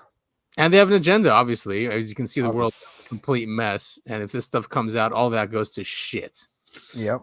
All of it. All that whole mumbo jumbo that's being used, messianic prophecy, all of it will just go away. But so that's my opinion. Mm-hmm. So guess who blocked the UAP Disclosure Act? Bitch McConnell. Yes, he's a total bitch. Look at him. Look at him. He looks like a turtle. Am I not turtly enough for the Turtle Club? Does anyone even get that reference? Do you know what that is? He's like a Muppet, huh? Yeah, he looks like a Muppet. What? And didn't he freeze on television twice? Yeah. How do we let these people get into charge? I don't understand. Bitch McConnell. Yeah, walking corpses. Remember Feinstein? She was basically a walking corpse. She went all the way to her deathbed. Yeah, she was in in a wheelchair at the end. Yeah, her eyes weren't working. She was twitching. Same with Pelosi. Oh yeah, Pelosi's drunk half the time. Yeah. There's a great app, investing app that copies her, and she's up 50% her index. Yeah, you just have to follow her stock moves, and you're golden. Yeah, so they copy her trades, and they're up 50% this year. Yeah. Isn't that nuts? Absolutely What did she do? She did something where she sold all of her Visa stocks 2 months before Congress passed the law, something to do with the credit card industry, and it tanked. Yeah, it's nuts. I can't believe we let these people get away with it. Plus, like, if you've seen her husband's trades, same thing, right? Same exact thing. Yeah. So as we all know, the UAPDA is basically dead. Yep. They're not Once really again. doing anything. Yeah. Unreal. And the conspiracy theorists that John Kirkpatrick was talking about, or that conspiracy theory he was talking about that they got to members of Congress, is obviously not working. Mm-hmm. You know. So this is also came out from FOIA by this guy here, Teg. Oh wow, FOIA actually figured something out. Oh, jeez. Yes, so it's the org chart of the UAP task force. Nice. Which is cool. Yeah, they had the director, Scott Bray, deputy director, Sandy Brown, and then the director of UAP task force, and they blacked it out. I think that should be Strahan. What's his name now? I forgot. He has a new book coming out. Stratton. There you go. Yeah, Jay Stratton. I think that's him here. And look, he reports to Air Force, Army, and then this is intelligence community. Of course, they're there. Mm-hmm. Underneath him, senior advisor, science technology. Oh, Stratton is here. It says Strat. Oh, sorry. That says Strat. No, that says Stratcom. I'm just sorry. Technical coordinator. Then what's this? USNR, USMC. So it's Marine Corps. Research. Yeah. U.S. Air Force here. So it was. This is interdisciplinary, interagency. They were all involved in this. Yeah, makes sense. So no one can say that this was not a real program, right? And this is where Grush came in. This is where they grabbed him. So that it shows you how powerful this organization was, right? So he was able. It's part of our entire government. Yeah, and he was able to go in there and get the right information. Man, they must hate that he blew the whistle. Yeah, he hasn't been around much. Recently. No, I think he has a book coming out. They always do. Yeah, he does. Harold Malgren. We've shared with him stuff about him before. He's worked on classified programs and has come out recently because of all these other whistleblowers. So here's a tweet from him, and he says, "You asked, is there actual recovered?" I think you should read the question first. Oh. Is this the whole question? I have a question. I would love your input, but I understand if you don't. But what do you think of plastoids, plasma, and ball lightning? Do you think UAP, UFO are plastoids or ball lightning, or is there actual recovered NHI tech? You asked, is there actual recovered NHI tech? The answer is yes, in several different hands, both government and private hands. For example, knowing such technology has enabled planning for moon to Mars transportation in days, not years. Don't ask me who has such tech. Huh. Yeah, and we have Musk spending billions of dollars on his rockets are awesome, and what he's doing is really awesome. I don't want to downplay it or anything, but I just feel like it's a waste, when you have technologies that can just get you places quicker and for cheaper. Mm-hmm. But maybe he's just all about pushing just incremental steps, very slow incremental steps. Yeah, or it's maybe he's in charge of drawing public eye. Yeah. So whatever wherever this tech is being used, it's in the background and unnoticed. And here's an article from Liberation Times. This has been very what he says here. What's the title of the article?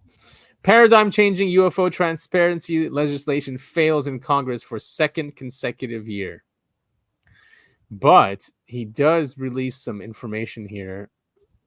It's about recovered craft. Oh, yeah. So here it is. Starting Yeah, here. According to Liberation Times sources, these materials are subsequently sent to national labs and select defense contractors, including Lockheed Martin. Multiple programs are understood to be orchestrated by the CIA's Directorate of Science and Technology and its Directorate of Operations alongside Department of Defense components. Liberation Times has uncovered details of an alleged program focused on retrieving advanced crafts from beneath the sea, some reportedly of non-human or unknown origin. This alleged program draws on multiple agencies and departments' specialized assets and expertise to carry out these missions. So they are looking under the sea. Among those involved are the Maritime Branch of the CIA's Directorate of Operations, the U.S. Navy, the National Underwater Reconnaissance Office, jointly operated by the Navy and CIA.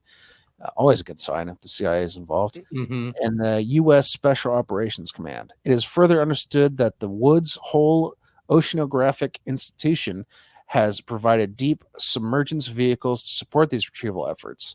Once recovered, these crafts are allegedly transferred to the Office of Naval Research, which subsequently hands them over to defense contractors for detailed analysis. Wowzers. Lucky bastards.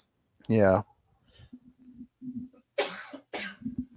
If the act had passed, the president would have appointed 9 impartial citizens to a newly established UAP Records Review Board overseen by the Senate's Committee on Homeland Security and Government Affairs. This board would oversee the collection, review, and public disclosure of UAP records and has the authority to examine materials, solicit testimonies, and gather additional witnesses and whistleblowers. Yeah, we all know about that, about the UAPDA. I mean, they don't want this stuff coming out. It's so... I mean, imagine they were okay with JFK assassination because that's what it's modeled on, right? They were okay with people looking at that, but no. Right. You still there? It sounds like you cut out. You over the years. Oh, is it back? Yeah, you're back. You have to back up about 5 seconds. Everything you just said, I didn't hear a word of that.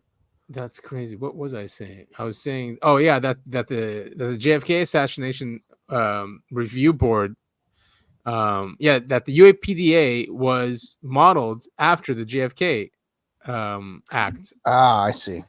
Yeah, and that they're okay with people seeing all the JFK assassination stuff, but they're not okay with people seeing this stuff. No one's allowed to see this information. Yeah, shocker. It's obvious, and that's what I don't get by people that say that's just fake or a psyop or. The evidence is there. They don't want us knowing about it. No, of course not. And we're too peony brain for them in charge. Yeah, and apparently Rand Paul is not the one who, as we saw before, he was not the one who held the UAPDA. It was bitch McConnell. Oh, bitch! You're such a dickhead. So we'll be watching that, and if people really want the UAPDA to pass, you need to contact your representatives. Definitely, just do it. It really works. That's how Israel gets what it wants. Yeah. You sent me this. This is crazy. Yeah, I don't know what possible explanation there is for this. Yeah, very bizarre footage. It's not long. Right, so it's some portal, looks like.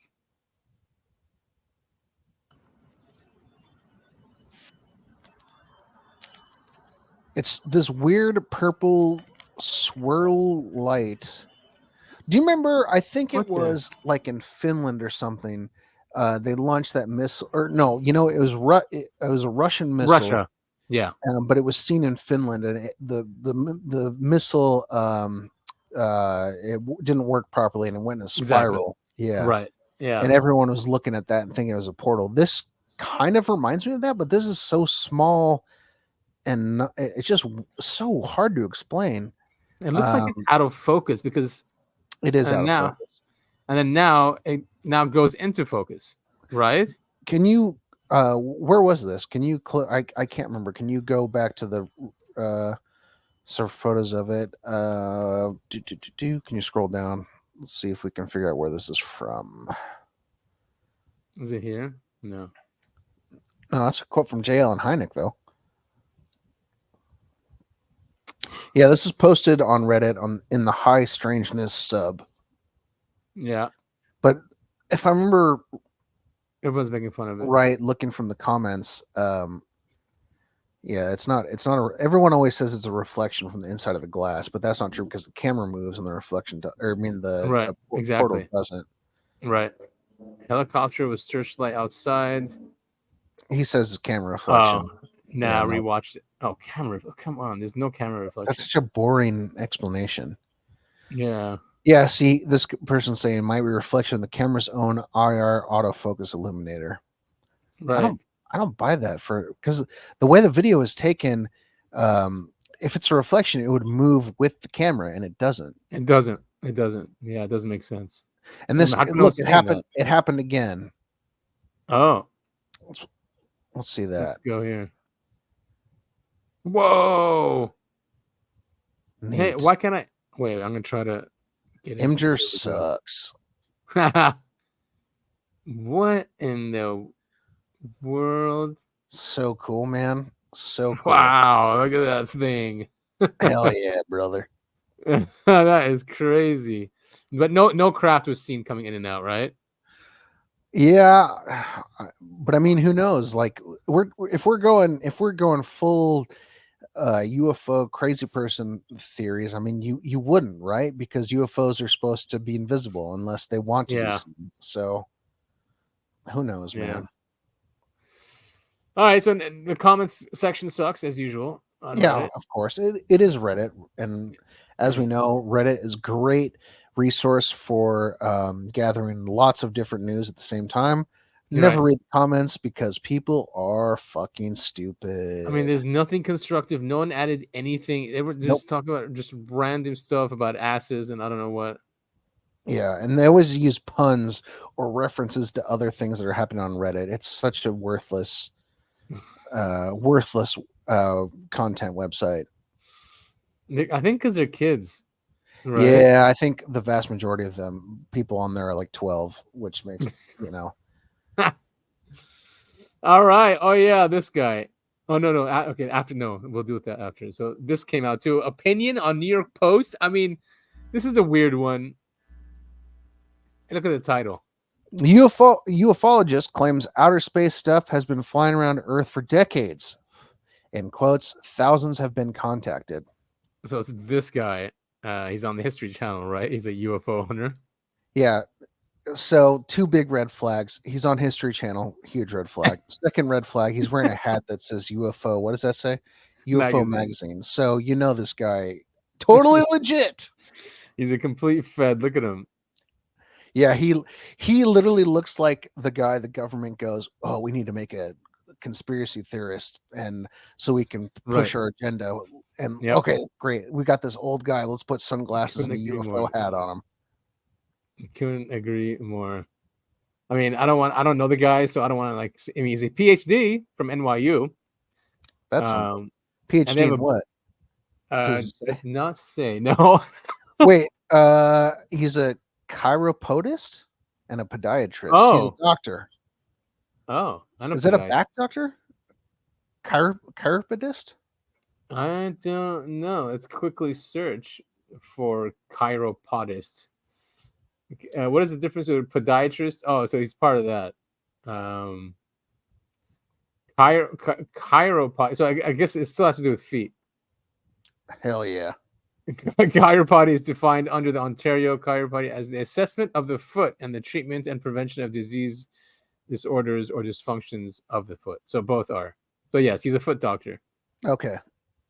Kind of like the shoe salesman of the doctor world. Just kidding. All right. So he says he studied UFOs. We know this guy. Anything new here? And NASA researchers saw dark side of the moon photos showing triangular spacecraft on a crater's edge. NASA airbrushed that out, saying ETs don't want us exploring their bases. Well, that part I believe. Yeah. All right. UFO hunters involved in government society claim these aliens are us, the next civilization. They look like us because they are us. We migrate as DNA on asteroids and comets. Spinning in that water is our bacteria and DNA. If it's a hospitable planet, life takes place. Yeah, I've seen that movie before.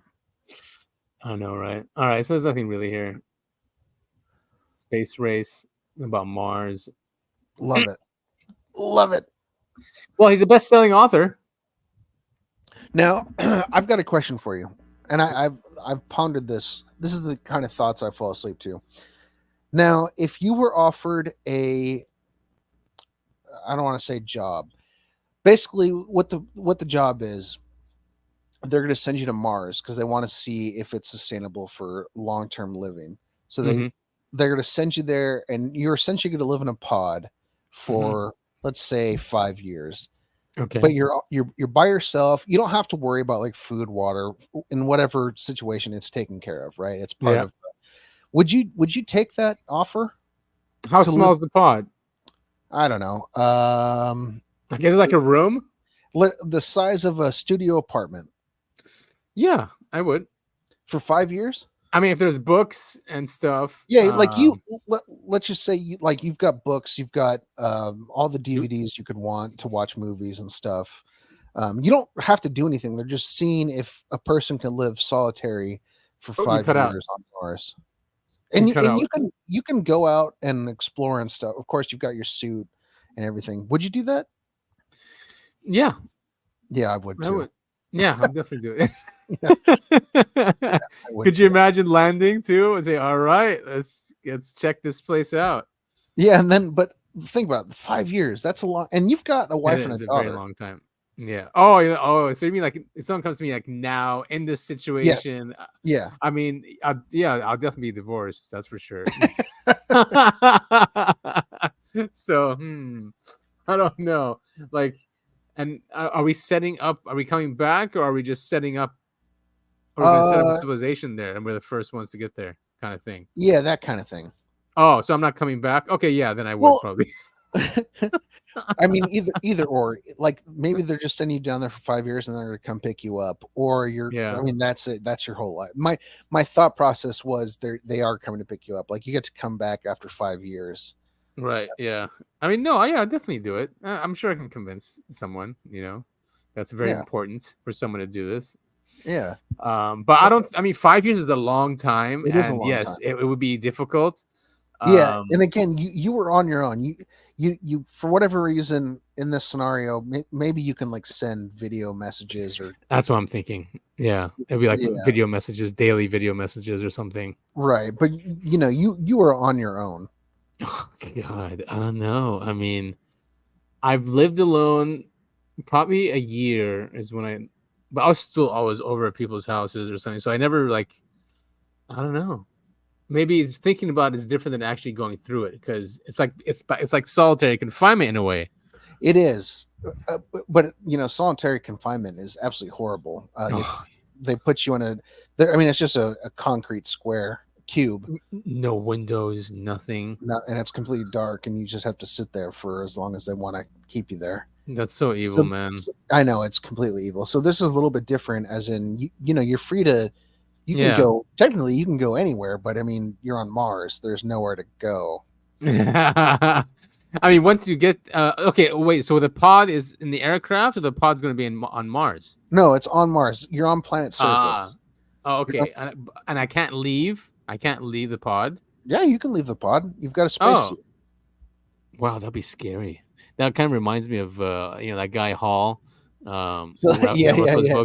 The one who saw the tall whites and he threw up all the time. Yeah. Yeah.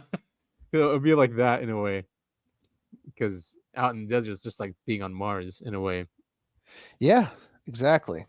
I'll be contributing to science and you'll be doing experiments too, I'm thinking.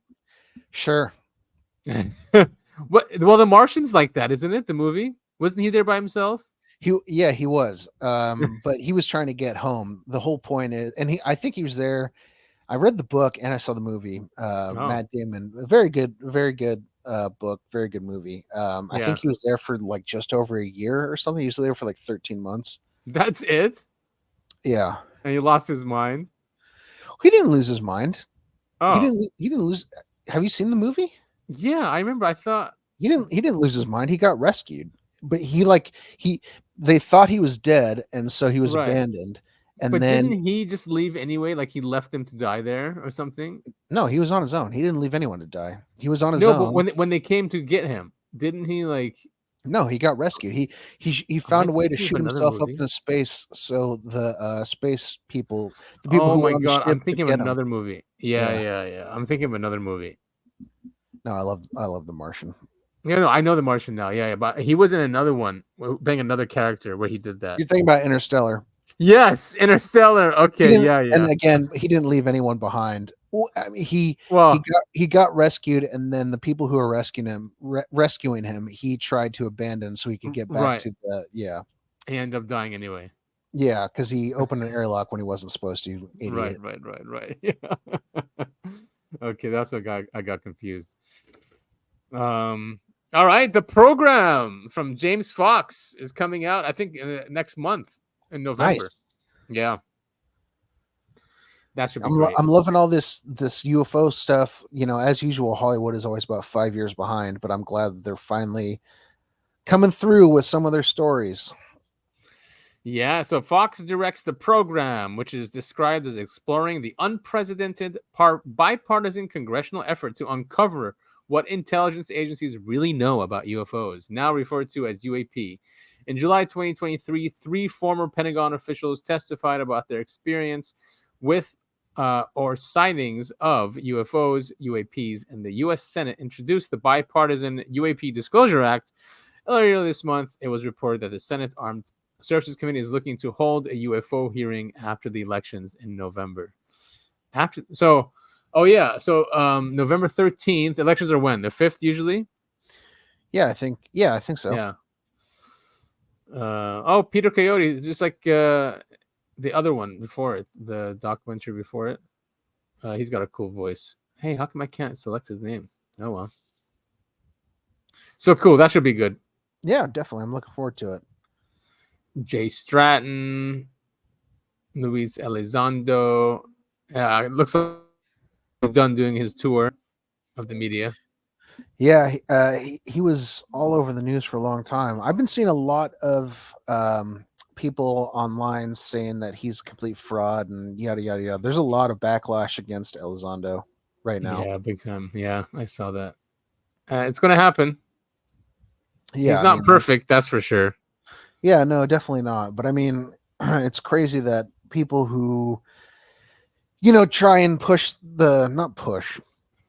they come out with their UFO, I don't want to say narrative. It sounds like I'm making up stories. It kind of is. They're trying to talk about UFOs. They always get put down a lot. Yeah. And we played, actually, one of our videos got pulled down from YouTube because he did really well on The Daily Show. That was a great interview, We put that up, I think was it last week or 2 weeks ago? But anyway, YouTube pulled it out and we had to edit it out. So, Rumble, it's still on Rumble and all the other platforms. Just YouTube did that to us. So we have to be very careful now of what we put on the show, especially from Comedy Central. Those guys are bastards. Oh, that's too bad.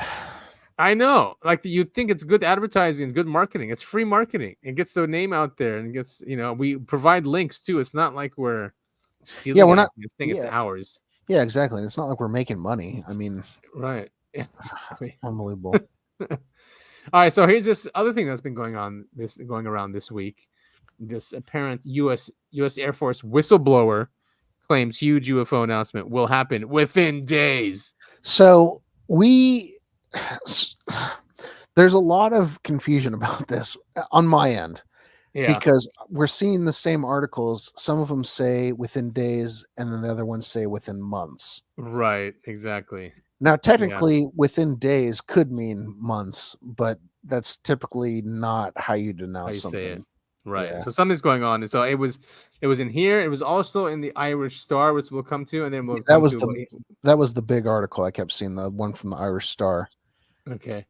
So and just to say, this guy is in jail, by the way. No one knows why, or at least I couldn't find out why. And he's in Twitter Spaces. He has his own Twitter account. He's writing stuff. Yeah, he's a young kid. He's doing the 90s rap scene. Doing interviews from jail. From Cell Block 4. Yeah.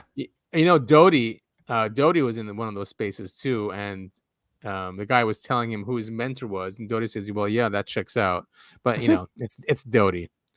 Yeah. Right. And he was saying stuff that said Doty didn't even know about.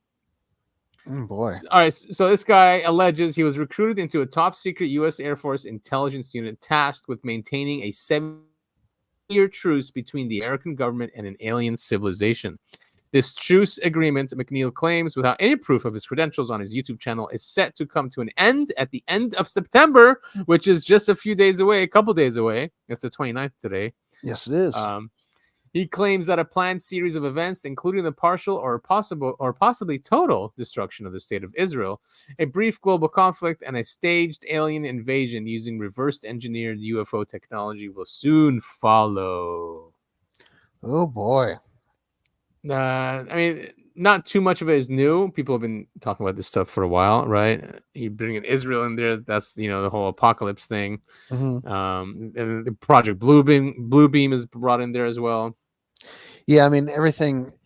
It's crazy because all of those conspiracy theories, either they were right or they were perfectly placed by our government. Right. in order for us to believe them. It's crazy coincidence. Well, not coincidence. It's crazy that all this stuff is happening. It is nuts. So what else does he say? He says the announcement of an alliance between the U.S. and Afghanistan's Taliban government. Oh boy, going to happen. Could you imagine if that happens? No, I can't. So he says it's a slow drip campaign to acclimate the U.S. population. Many of the alien craft on view during this phase, he claims, will in reality be a secret U.S. Air Force development that he calls a TR-3B. They'll use those for the alien invasion. Mm-hmm. They shoved in a picture of the Loch Ness monster there. That's fun. What the hell? They're targeting the audience. Yeah. So, but soon McNeil says we will. Oh, come on, Willed. This is the Mirror. You don't check your articles. Apparently not. We keep coming across these articles that are just clearly the editor was taking a day off. I don't think anyone reads anymore, and we read so that we catch them. Right. It's embarrassing because it's the Mirror. I don't know. Maybe it's not like the Herald Tribune or something. So we will be introduced to a variety of real aliens, including cybernetically enhanced humanoids from a planet in the Rigel star system. Type A to C have a gray or grayish pigmentation that can come off a bit chalky sometimes. They have 4 fingers with little suction cups on the ends of each finger, and some have webbing in between their fingers and toes. Type D have a brownish pigmentation and 5 fingers and 5 toes. Can't wait to meet some hot alien babe. Yeah, any day now, Topher. Any day now. Yeah, any day or any month or 2025 to 2027. There's so many. Yeah. I know. It's everywhere. And here is the Irish Star. They covered it as well. No thanks. UFO whistleblower. UFO whistleblower says huge alien announcement is months away and will be dramatic. That's right. So is it days or is it months? Right, exactly. My belief is never. I'm with you there. This guy is either a grifter or a plant. Yeah. Charles McNeil. If he is listening, we could have him on the show if he wants. Yeah. Hey, yeah. Hit us up and tell us what the real story is. Yeah. Tell us what's really going on if you're allowed to from jail. Alien reproduction vehicles again. So it's pretty much the same article, right? Mm-hmm. And yeah, he has not provided any evidence. So, but this is him. This is the guy. He called himself whistleblower. Truth Told 24 on Twitter, or sorry, X as it's now called. Yep. So he posted the link to the Irish Star article that we just looked at, and he says this story word for word was first printed in a different media outlet, so I would suggest that they are owned by the same people. At Daily Mirror, I believe, did the original article, but if I'm wrong, it was something with the word mirror in the title. So this article is full of distorted information, lies, and half truths. I could not just sit by and not say something. So this article first starts off by saying, in quotes, a man who claims to have been part of a top secret U.S. Air Force intelligence unit tasked with maintaining a 70-year-old truce between the American government and alien civilization says, end quote. And then this is his rebuttal. Yeah. Number one, okay, first off, never have I ever claimed to be part of any Air Force intelligence unit, and damn sure not a unit tasked with overseas out of your contract with ETE-1. I have repeatedly said that is the Majestic 12 group. I have never claimed to be working for or with the MJ-12 group. I have literally sat here and called for their acknowledgement and replacement of authority. So that's the first lie. And then number two, the old YouTube channel, that old YouTube channel I have not had access to in about a year. I can't delete things. I can't add things. I can't change things. I was locked out of that by the person who helped me create it a long time ago. And never at any time on there I have ever claimed to be part of the USAF. So to say that I offer no proof of that on my YouTube channel would actually be accurate because I made no such claim on my YouTube channel nor in my everyday life. Number three, I said Israel would be attacked. Oh, the Jews again. Poor Israel. He said Israel would be attacked, not destroyed. And newsflash, they were. I mean, that's not a hard No, it's not hard predicament to come up with. The only thing I said recently that would be destroyed is the Dome of the Rock. Oh, I believe it. They'll do it next for sure. Yeah, and I stand by that's going to be used to usher in biblical prophecy running parallel to everything I've mentioned. That's nothing new. Yeah. Number three, I also say that the only alien reproduction vehicles here would be used for this false indication and warning operation, in parentheses, fake alien invasion, would be the TR-3-B. That would be the only ATV that would be used, and I stated that on multiple occasions. Number four, that they also did not explain the species correctly that I said started the first 70-year contract. They want to call type AC. They are referred to in the classified files as ETE-1 type A-D. And then I went on to explain the differences between the types, and that's what they printed. Number five, they also misrepresented the truth by saying that I said that species first came in contact with the U.S. government in the late 1940s, when I clearly stated that it was in 1942 off the coast of San Diego, following the Battle of Los Angeles. Very fun case. Look it up if you haven't already. But then recovered and captured the first live being from this species on May 31st of 1940 when three three-seater craft went down in the plains of St. Augustine in New Mexico. Number six. Holy hell. Do you want to switch? Do you want to take some of these? This is a lot. Sure. Yeah. Number six, then when I stated that the James Webb Telescope would be releasing that they found biological signatures, biologics, I first had stated a while ago that it was originally supposed to be the TRAPPIST-1 star system, but that I'd been told by a recent source that it was changed to the Alpha Mensi star system. But whether it is Alpha Mensi or TRAPPIST, I stand by that. FYI, it might be even more than one, which we've covered last week, actually. Then when I said another upcoming sign would be the Taliban becoming a declared U.S. West ally in the upcoming World War III, I also stated that it was originally supposed to be ISIS. but did something must have changed because the original file described it as a terrorist organization in the possession of a nation. ISIS doesn't have a nation, you moron. As we can all see, that has become the Taliban and not ISIS. And yes, I stand by that too. But I never said that that would take place in the next 2 months. I said following the October announcements involving James Webb and or just huge news involving aliens. Now, because the contract was over, World War III was now allowed to start, and one of the last signs would be this alliance, 100% over by the end of 2027. Huh. So there we go. There's the truth from the whistleblower's mouth, supposedly. Yeah, supposedly. I did listen to the space. It wasn't really clear what he was talking about. Doty was in there as well. What are people saying? A Dome of the Rock, UFO concealed under the Dome of the Rock. Who knows? Let's see what people are saying. Oh, they're being nice, mostly. That's something. Anyway, take it with a grain of salt, people.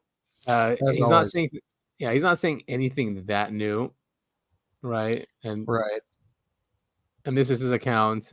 This is what he released 18 hours ago. This is what he's saying. I mean, this is just someone who's just saying stuff. You know what I mean? Haven't we had enough of these guys? Yeah, exactly. Yeah, I don't know. I guess not, because we're eating it up right now. Yeah, I mean, how many followers he has? 4,000. He opened it up in May 2024, so you can just open up an account, just say stuff with no proof. Yeah. And get that many followers. Yeah, I mean, is there any link to him and other than him saying it, is there any link to him and the Irish Times article? Does he provide any proof that that's who he is? Good question. I do not know. Do they? Let's see if they put. They should link back. Oh yeah, because they link to his YouTube. That's why you know it's him. Yeah, but also that guy said he has no access to his YouTube. Right, because they were saying nothing has happened, so he's giving an excuse why nothing has happened. Where's the YouTube? Stage alien. Oh, they're not even. They didn't link his YouTube. YouTube one. Nope. What's that? Well, you just had it. Go back to that last one. Yeah, but there was no link to it. What does that come? What comes right after that? This one. Yeah. No, I know that link. This truce is. Oh, it links to this thing. So it just links to another. So links to the same article. Oh my god, that's so spammy. Yeah, that's really spammy. Let's see here. Link to him. Let's put. Charles McNeil. There it is, and that's his YouTube channel. All right, cool. Yeah, that's him. That's him. That's the guy. Yeah, you're right. So the Mirror, because he said in his tweet that the Mirror had done it first, right, and had done it accurately instead of the Irish Times. So that makes a lot more sense. That's why. So I don't understand why the Irish Times article is getting a lot more traction than the Mirror. It's because it has false information in it. Yeah, clearly. Right. Huh? So he did. That means he did say destruction of the state of Israel. You'll say he didn't say that. All right, let's move on. All right. So after that, what do we have? Oh, we have some technology stuff. This is called the Archimedes. Yeah, you sent this to me. Very interesting. So it's a windmill, not a real windmill. Energy. What's it called? Energy producing wind device. Let's go with that. Wind turbine. Yeah. A unique wind turbine. It generates 1,500 kilowatts of hours of energy with a wind speed of 5 miles, or is that meters per second? Or this should be enough for a small family home. Could you imagine running your fridge and stuff on that? Yeah. So clearly, this is not going to go anywhere. A lot of these things are coming out, though. We got to be plugged into the government to, to survive in this world, unfortunately. I wonder if they're letting these things out, though, like not killing these people because something really bad's coming around the corner anyway, and they know it's not going to matter. Yeah, maybe. That'd be nice. Or it wouldn't be nice, but it would be great if they could release this stuff to us. Because here's this one. This is amazing. It's called the Liberty Engine. 20,000 watts of electricity. There it is. They tell you how to make it. But look, we'll go to the end. Like he actually goes like all this. He's going through the steps of how to make it. But you'd need, I mean, it's some really high powered material. Mm-hmm. But here it is. They turn it on. They pull the rotor. They pull the rotor and it starts. There it is. Nice. Yeah, voltage that is injected to the sockets and in turn to the motor that keeps the magnets. So it uses magnets. That makes sense. Feels like magnetism is the key to everything, especially when it comes to UFOs. That's true. And look here, he takes it out just so to prove to people. Here it is out in the open, and he runs a computer on it, a water pump, a power tool. Could this be fraud? Maybe. He's trying really hard to show that it's not. He does provide all the schemas and everything. What they don't provide is the metal they used. Yeah, but there it is. And he starts plugging everything in. So he's got a power tool. It's working off. In the background here, he has a water. Look at that. Yeah, very cool. Yeah, he's got a computer plugged into it. Well, hopefully this kind of thing comes to fruition. Well, I have read that this is expensive. Now, if I am a prepper, I mean, I would love to have this thing. Would I buy it for $10,000? I don't know, but I would try and pull the money. That's for sure, and then everyone can use it for sure. You know what I mean? Because all I can really care about is the fridge, because that's what really makes people crazy when food starts deteriorating. But look at this thing. That's all he did was just pull the string. Yeah, I mean, computer. Yeah, like you said, this is great prepper material. And it's either smart and they're in Europe, so maybe that's why they're not killed. But they're covered their faces because they know how dangerous this stuff is. Yeah. Free energy generator with microwave transformers. Look at all that. It's just running all this. Isn't that amazing? It really is. Yeah. This is something else. Yeah, and he literally goes through the entire plan, and you can even download the schemas. Yeah, I wouldn't put it so close to the water. Yeah. I think he's trying to prove also there's no batteries. Like there's no fraud happening here. Yeah. Hey, listen, I gotta take a quick break. Can you pause? Yeah, we're wrapping up anyway, so. Yeah, I figured. Yeah, so that's really cool. I'm gonna look into if I can buy it in a way. I definitely can't construct it here. I'll show you. Look what the power tools they have. Oh yeah, this is gonna take a lot. Yeah, so no, but it's cool that they show everyone how to do it. Yeah, for sure. I expect this. If this is real, I expect YouTube to completely take this down and pretend it never existed. So very cool. I'm glad this stuff is happening. I think that means a sign that something bad's happening. And yeah, that's this system is not going to continue anyway. Yep. So this is really funny about what the hoops that Musk has to go through for SpaceX. Yeah, this is great. I mean, it's not great. This is just a funny clip. And yeah, the bureaucracy that everyone has to deal with. Yep. Finish their analysis and give their approval. That's why I posted, I want to buy a fish license on, which also refers to the Monty Python sketch. Yeah.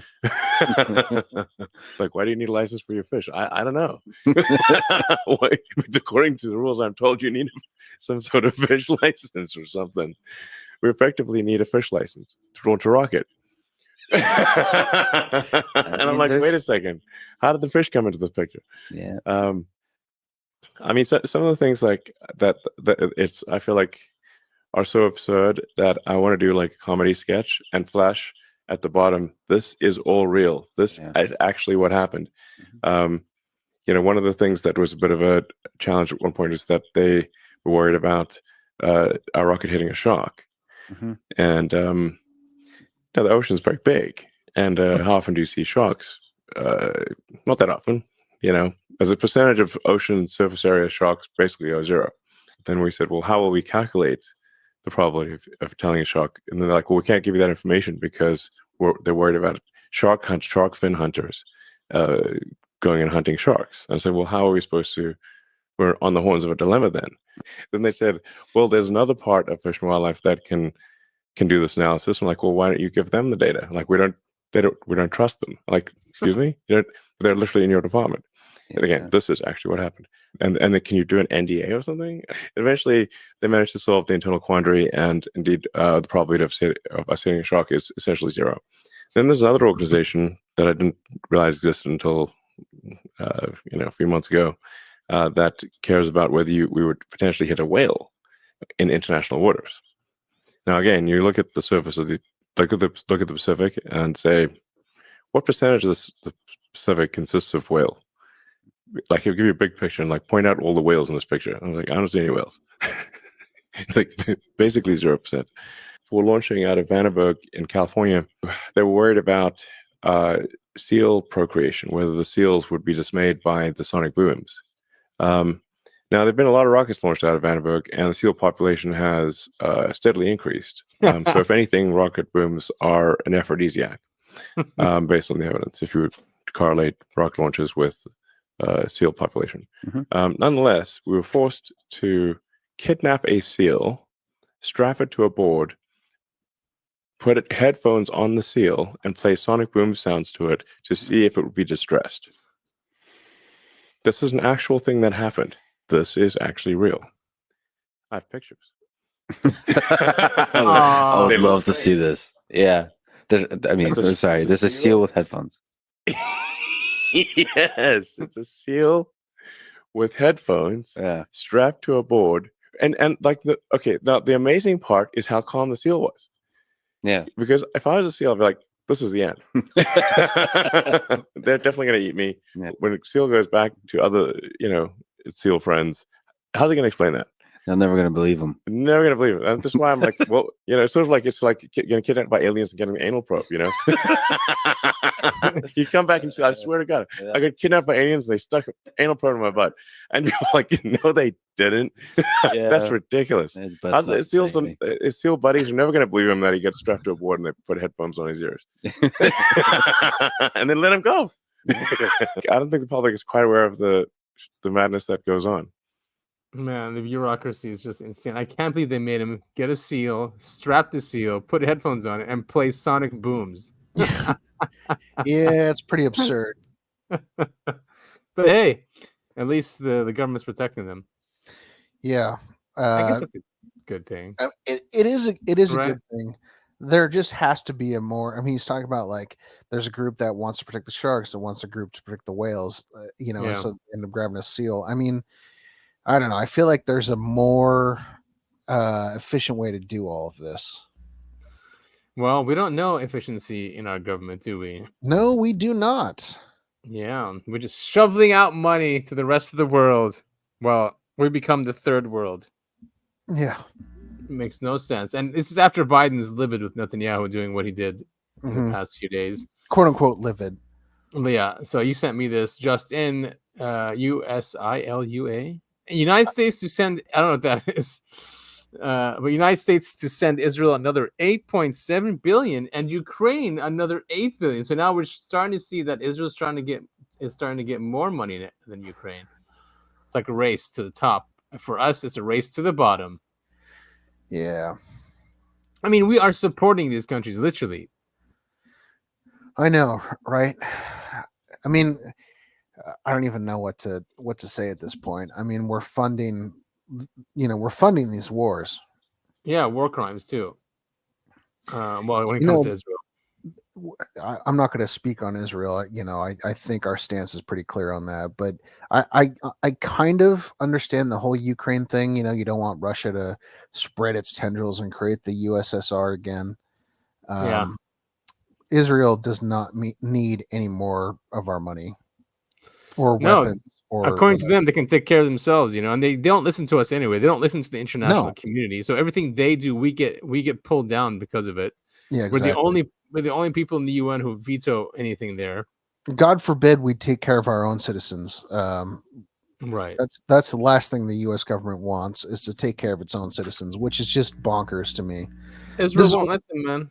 This is why people are so upset with our government, and why Trump is so popular, even though he does the things that he says he's not going to do. You know, we want to drain the swamp. We want to get rid of all these rich assholes who are running the country that are just willy-nilly, hey, we got to protect Israel. We got to protect Israel. You know, we got to bring in more immigrants. We got to bring in more immigrants. And then the American people are starving, unable to afford gas, unable to afford groceries, unable to afford living costs. But yes, fuck them. Let's give money to people who don't need it. Yeah, I mean, the Biden administration is suing, I forget which state, for not allowing illegal immigrants to vote. Just unreal, man. What the hell? What the hell? Like, they hate this country, obviously. They do. And the Congress people and senators have an AIPAC guy in their ears day in and day out. Yeah, Massey, we played that clip from Massey, must have been a couple weeks ago. Yeah. You know, where he was saying every single person, every single congressperson has their AIPAC guy, which is just fucking bizarre. It's like the mob. It's like the mob. I mean, could you imagine these people? And they probably threaten all the time if you don't, do things according to their perspective. It's a really bad situation we're in, and a dangerous one. Yep. I mean, even ex-military people are saying how dangerous the situation is. And it's so crazy that apparently Mark Zuckerberg is now a libertarian. Yeah, right. And has hired a Republican strategist to repair his relationship with right-wing media and operatives after years of censorship. Well, Jesus Christ.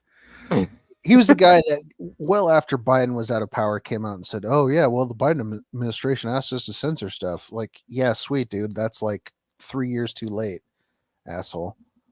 Yeah, and it might be because what he's seeing with Musk and those guys and Peter Thiel, and they might be getting in power. Maybe he's just trying to get his ducks in. Yeah, get his ducks in order. He's like, yeah, I'm a libertarian too, guys. I'm part of the club. Well, yeah. Yep.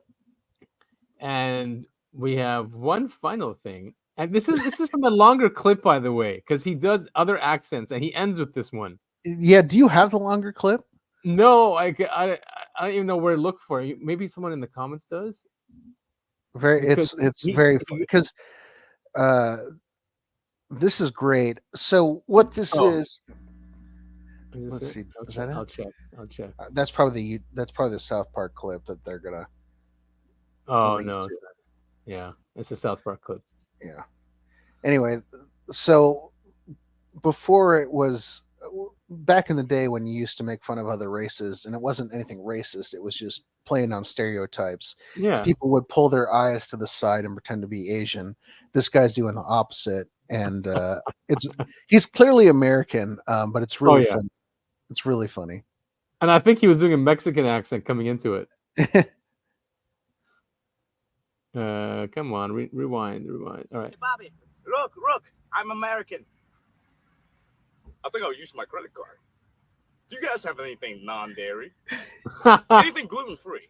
Why does everyone say that about white people? I don't know. I think it's accurate. I've heard all of those sayings many times in my life. Oh my god, that's hilarious. So yeah, that about does it for today. That went 2 hours 15 minutes. Not bad. Yeah, that went great. Yeah. I'm thrilled about the Aztec UFO stuff. That's a thing that I did not know existed. So very cool to learn about. I'm excited to. Yeah, I'm gonna read through this top secret eyes only document. Yeah, I didn't know this existed either. So really, it's gonna be really cool. Yeah, very exciting. Well, I think that just about does it for the Uncovering Anomalies podcast. That's right. That is, I have a need to know Adam, and he's going to tell you where you can follow us on social media.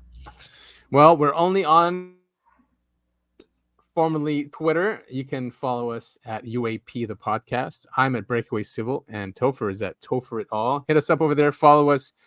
Engage with us. Let us know what you think about the show. Let us know if you guys want us to cover anything in our deep dives or any tips you may have of what's going on. We are thinking of bringing people in to interview after we hit our 100th episode, which should be coming up pretty soon. So we'll be lining those up. If you guys have any recommendations for those, let us know. We're on all major video platforms. So we're on YouTube, although they do censor us from time to time. So if you do want to see shows without us clipping things out of there, you can go to Rumble, you can go to BitChute, you can go to Odyssey. And there is a support link at the end of every single episode. So make sure to go there and support us if you can. If you can't, then share our material with your friends and family, or just share it out on your social media. You know, if you do have an X account, like an anonymous one, it's really easy.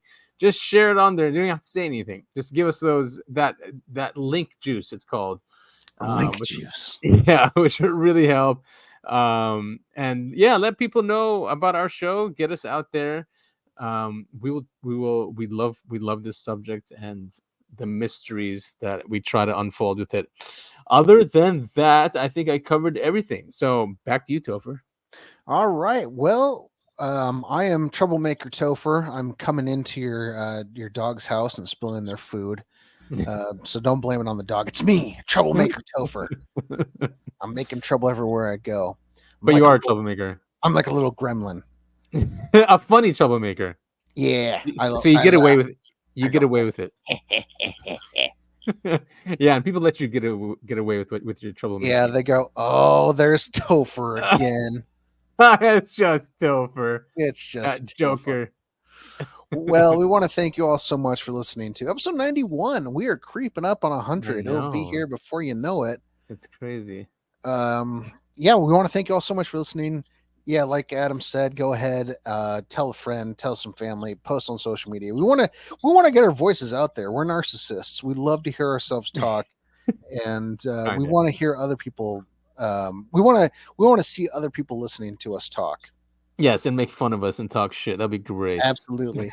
And like Adam said, please give us ideas on what topics to cover. Last week we covered the Allagash UFO sightings, and that was a really fun episode. It was fun. Even though I was listening to it, this week, and that first article we used was completely worthless. Oh, was it? Yeah. Completely worthless. The second article we actually dive into it, and it was really good, and it used actual facts. The first article, I don't know who wrote. They got the names wrong or something, right? They got the names wrong. They got the timeline wrong. The whole thing was wrong. I hope the list. It must have been AI. I hope the listener that recommended the Allagash UFO abduction actually listened to the whole episode and not just the first 15 minutes or so. Because woof, we really screwed that up. It sounds like he did. I think he liked it. Okay, I hope so. But yeah, thank you all. I've said it. This is like the third or fourth time I said it. Thank you all so much for listening. We'll see you all next week. See you all next week.